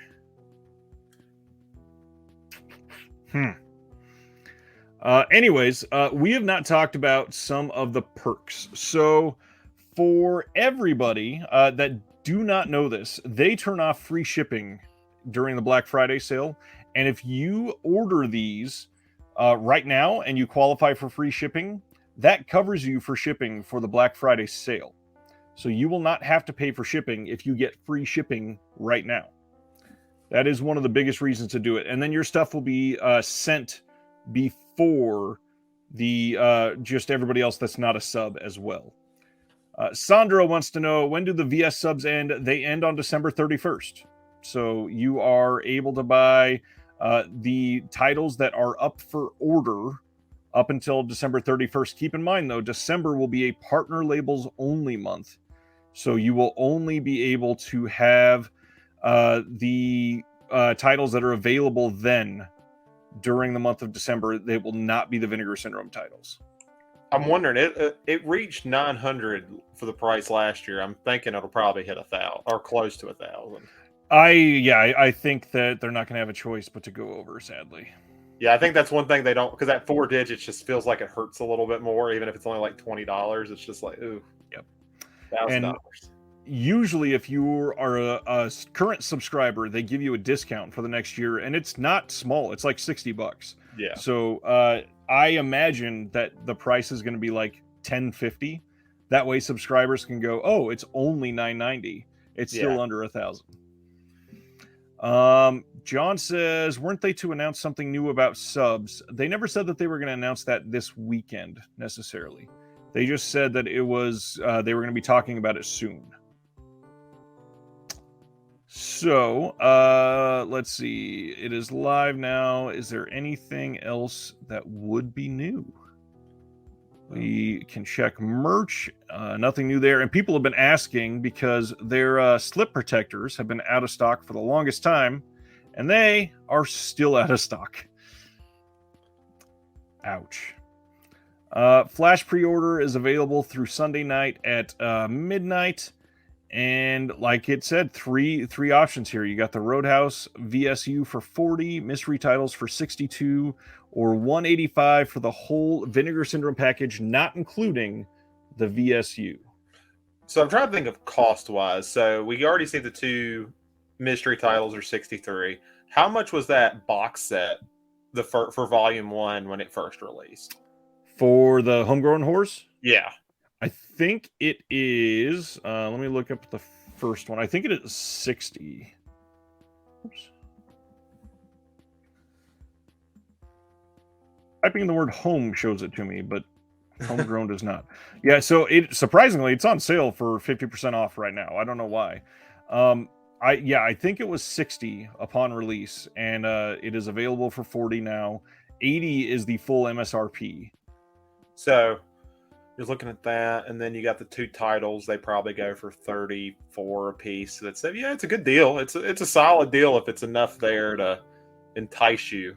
The 2 mystery titles, the MSRP is 95, so I imagine that it's a 4K and a Blu-ray. Yeah. So you can assume that it'll be about the same price as 2 of these. So Amityville and Iceman together, those are, it's a little more. So we've got 50, was that 25, 57 there, 58. But when this comes on Black Friday, it will be priced more. So what is listed here at 185 will probably be around like 192, 195. And that is another one of the reasons to go now. And you can get free shipping. Period. Spooked says, subbed for the first time this halfway sale, but oof, can't say I'm too sure about resubbing considering the massive price hike. Wish I could have that 50% off partner labels. I agree there. Completely agree. Partner labels have been the thing I've been most excited about all year long, and not even just like against Vinegar Syndrome there. I'm saying for almost all films. Like, they have gotten me excited every single month for stuff that they're putting out. Yeah, I mean, they have catered a very good selection of partners. I mean, I've got a lot of Gunpowder and Sky. I've got all the Death Crocodiles so far. Oh yeah, They're just, it's good stuff right now. absolutely. And yeah, I mean, $1,000 is a lot, and we don't know that it's going to be 1,000, but I mean, considering inflation and all that, last year was a rough year for the economy, and everything started to cost more, and they couldn't count on that. So next year they're going to be able to see that stuff is going to be more expensive, so it's got to go up. Yeah, I feel like let me see. I seem to remember when it was like $7.99 or maybe it was $8.50 or something. And Oh, it was even less than that. Yeah. There was one year it was less than 700. Wow. See, I'm like, I think I could justify it then, but it's tough as it's went up to be like, ooh, I don't know if I can do it. But then we get stuff like Radiance, who just had Yeah. their 3-year sub, which was 1,800 They sold out of that too, didn't they? immediately, day one. That's crazy to me. That's awesome for them to be able to do that. But man, that's put a lot of faith into a company, and I hope it does well. I'd love to see them do well. Yep. Sandro wants to know what's the difference between a VS slip protector versus something like a Steelbook protector from, I believe he means Malco is the other one that I know of. Personally, as someone who has bought the VS slip protectors and the Malco ones, I love that there is no Malco branding on the VS ones, because that Malco name being on there, I hate. But the Malco ones, they feel slightly flimsier. I do appreciate the Vinegar Syndrome ones a little bit more. But I mean, overall, they do the same thing. If you can deal with those, there's no difference there, really. But I mean, you're not paying for shipping for a lot of these, like if you're already a sub. So I used to, every single month, I just get the number of titles that were coming with a slip that month and add those number of protectors. And how much were they going for? I can't even remember. I think they're $2. Oh, that's not bad at all. Let me merchandise cases. The VSA slip protectors are 3 and the standards are 2. Oh, I guess we should talk about one thing with Vinegar Syndrome. Where's our April Fool's gift? I'm imagining that it's going to be coming during the Black Friday sale. That'd be great, just because I'm curious. At this point, I'm like, I don't even care if it's like almost. If they send me an empty box, it's like, just acknowledge me. They have confirmed many times over this year that there will be something physical sent to everyone. Oh yeah, I'm sure there will be, but at this point, it's just like, if I just saw it and it said it came from Vinegar Syndrome, I opened the box and it's nothing, I'm like, well, I got what I said I thought it was. Well, and the crazy thing, there's a lot of things it could be, because they are, first off, they're huge. They have done, I think we've gone over all the details through this, so I'm going to take it down for a second. Yeah. They've done so much just in the last year. I don't know if you paid attention to it, the new location of the archive in Colorado just had a soft opening, and they even they had a limited to 20 limited edition pin that people got if you went to this soft opening. And I bet that's going to go online for hundreds and hundreds of dollars just for a pin. I would be not surprised if it was something about the new archive, like some sort of documentary about the company, or if it was some sort of like investment, like you spent $7, here's a picture of your name on the wall on the archive or something like that. Honestly, that'd be Dustin was there last night. That's pretty damn cool. Did you get one of those pins? Because I am jealous. Flickering says, I want to keep up with the VSU titles, so Roadhouse is an easy pickup, but we'll pick it up the secret releases or add a couple of other titles. Yeah, I get that. Pretty impressive store.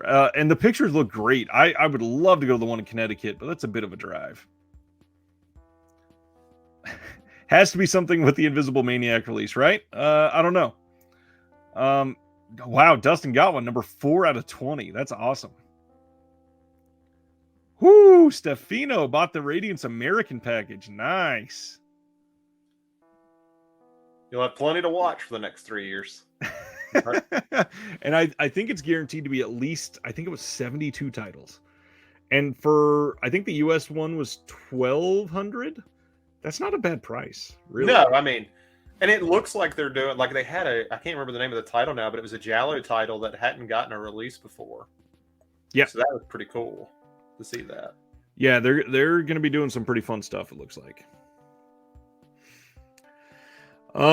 The other big thing, I speculated in one of the Facebook groups, I found something alluding to that New York Ninja is getting some sort of comic book release in October or November.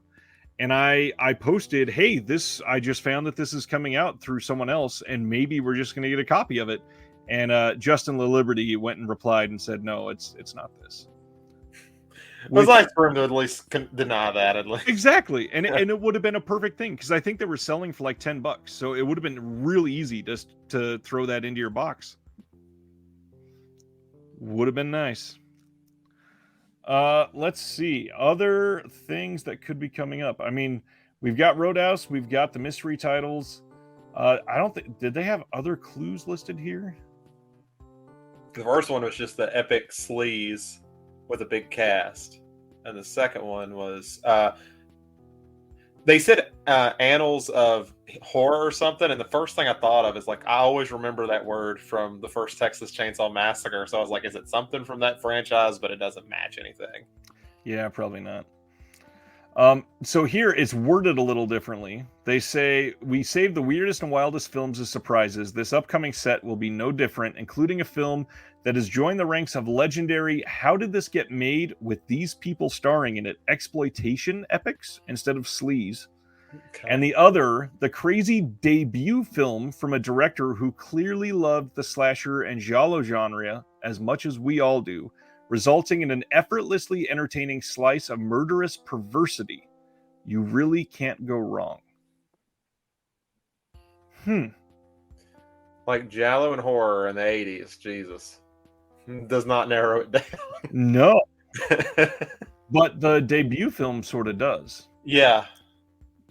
And yes, Ragnar, you are correct. The everything package does not include Roadhouse. They specified it oddly here. If you look, they call it the Everything VS package, which technically this is a VSU title, not a VS title, which the branding gets a little silly at that point. Horror Guy said, I did the everything order real quick thinking it had the VSU, but then I went back and did another order, which is fine, but I did notice there was no free shipping option, because there is no add to your order option yet.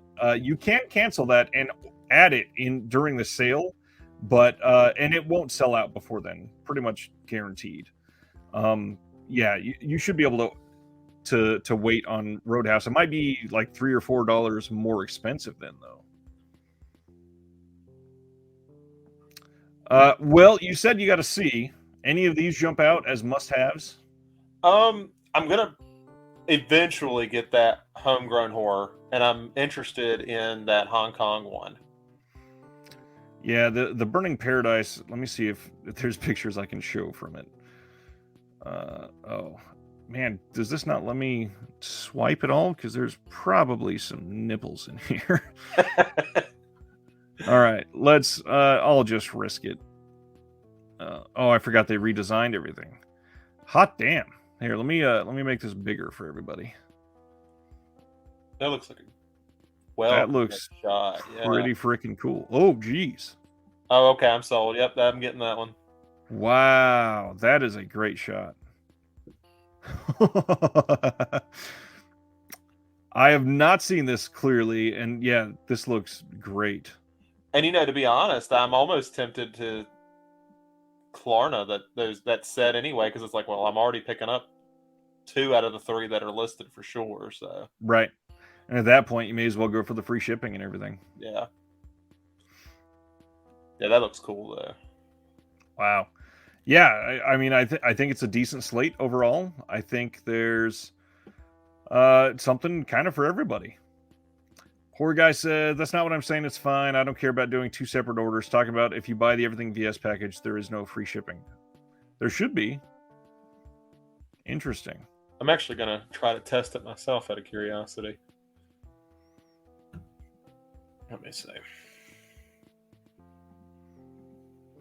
There absolutely should be, unless they changed it for the first time ever. Add to cart. View cart. Let's see. Check out. Yes, they don't give any numbers right now to how many releases there are. Correct.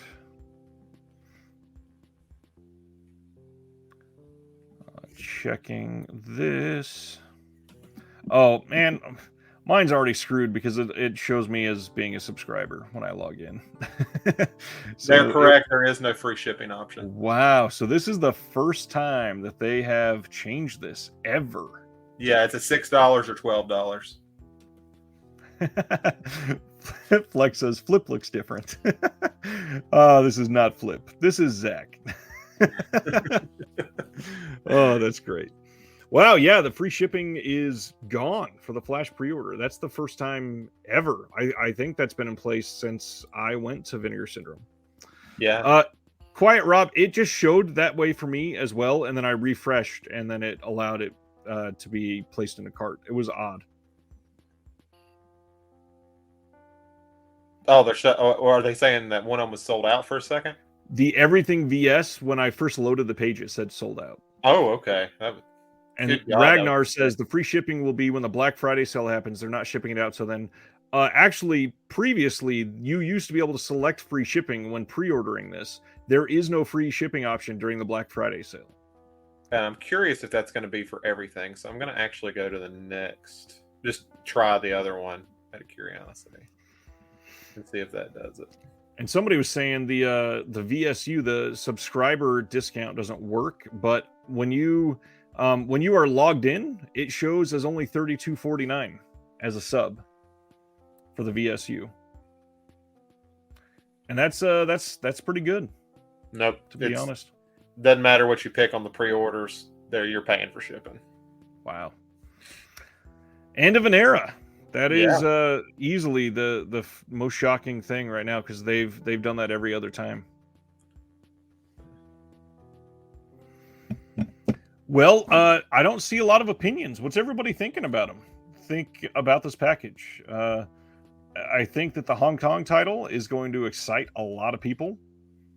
I mean, there's such a limit on Hong Kong titles that any of them come out, you're like, oh my God, this is definitely something I haven't seen. I think that Invisible Maniac is one that's a lot of people are going to be happy about. See, that's one I've never seen it. I don't know a whole lot about it. I've heard of it, but that's literally never been on DVD or Blu-ray. That's why. Ah, okay.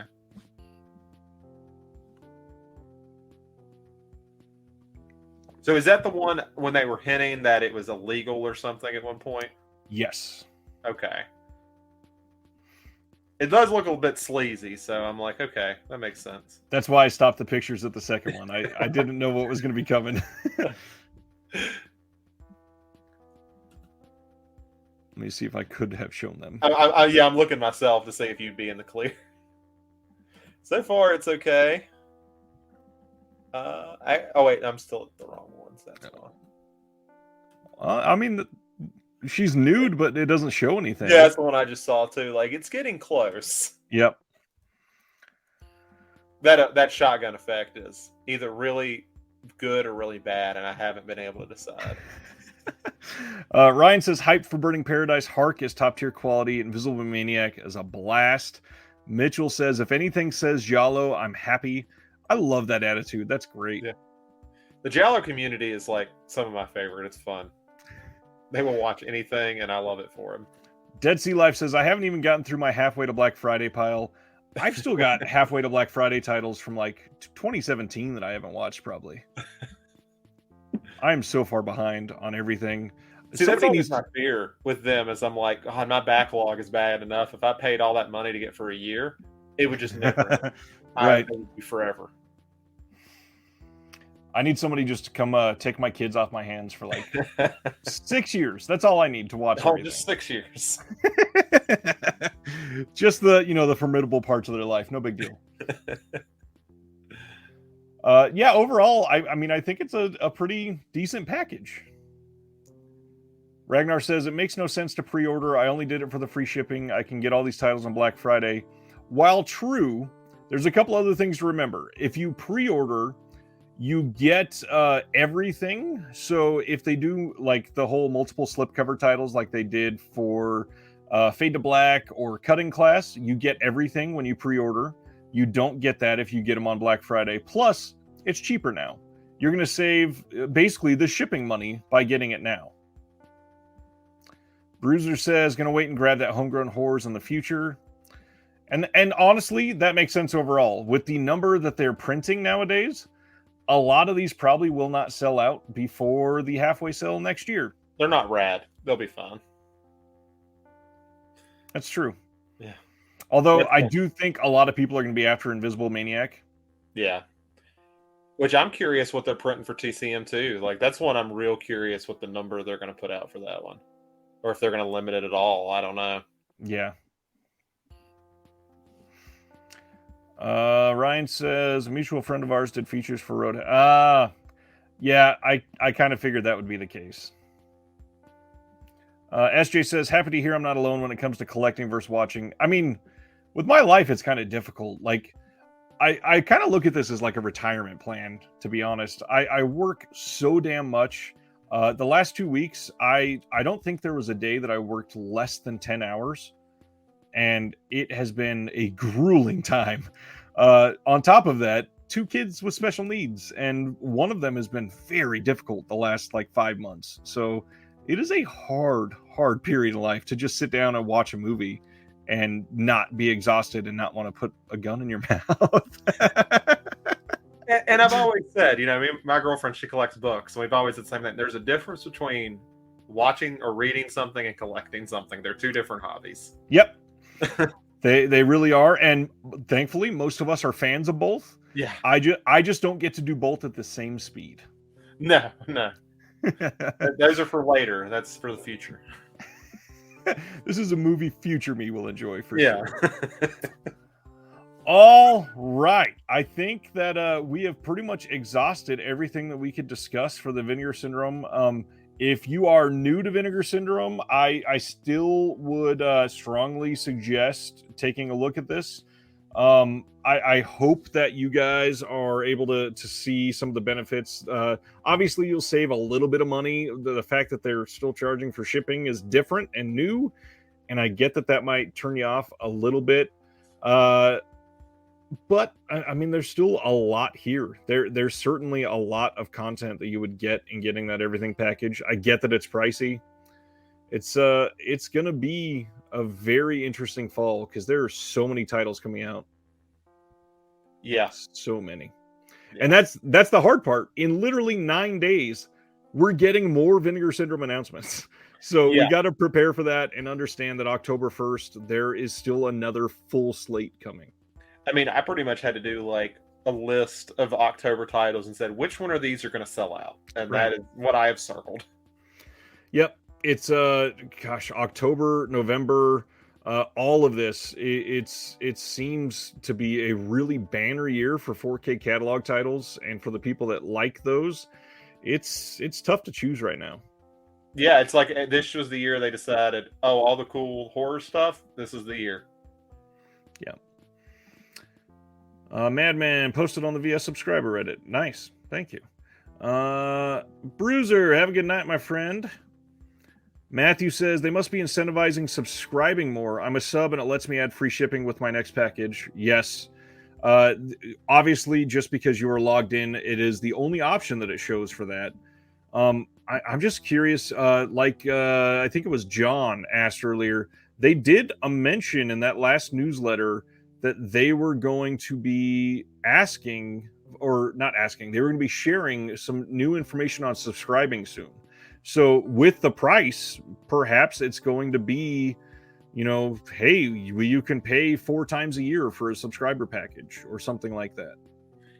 I mean, that could solve the issue, because I'm sure that, like we talked about, 4 digits is just... It's a lot. It's a mental thing. Like, you could put $99.99 and people would say it's not $1,000. That's very, very true.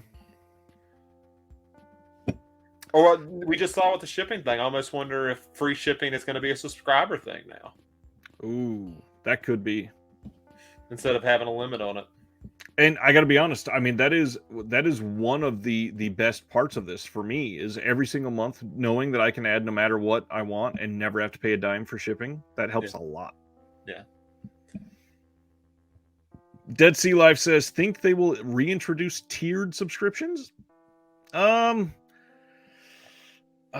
only way I think they might do that is if it excluded 4K titles. Yeah. Because some people are not 4K, and they probably get a lot of complaints about that. But like the whole including Picorama or VSAs or VSUs, I don't think so, because some of those, they just don't know if it's going to be available in time to count for the subscription. And these are very calculated. They know what they're going to be putting into it over the next year. They're planning multiple years in advance, I guarantee. And it's just difficult to know when everything is going to be ready to go. So, yeah, I think that would get a little too choppy for them. All right, everybody. Now that it's been another like 10 minutes after I said we exhausted it, I think that's it. I think Zach is probably ready for bed. Thanks for a nice long show from everybody. If you haven't and you're here for the first time ever, please make sure you subscribe down below. And to just end this properly, I want to say thank you to all of the patrons, including members, supporters, and VIPs. And speaking of VIPs, your giveaway for the month of September, I'm probably going to be streaming tomorrow, so get ready for that. And if you are not a patron and would like to be, that link is below. We are streaming a movie this weekend, Sunday night, all of us together in the Discord. And that poll is still up on Patreon. I haven't looked and see what's leading at the moment. I need to see what we're watching on Sunday. So check that out. We would love to have you. And from two collectors to all of you. Have a good night, everybody. We'll see you next time. Appreciate you.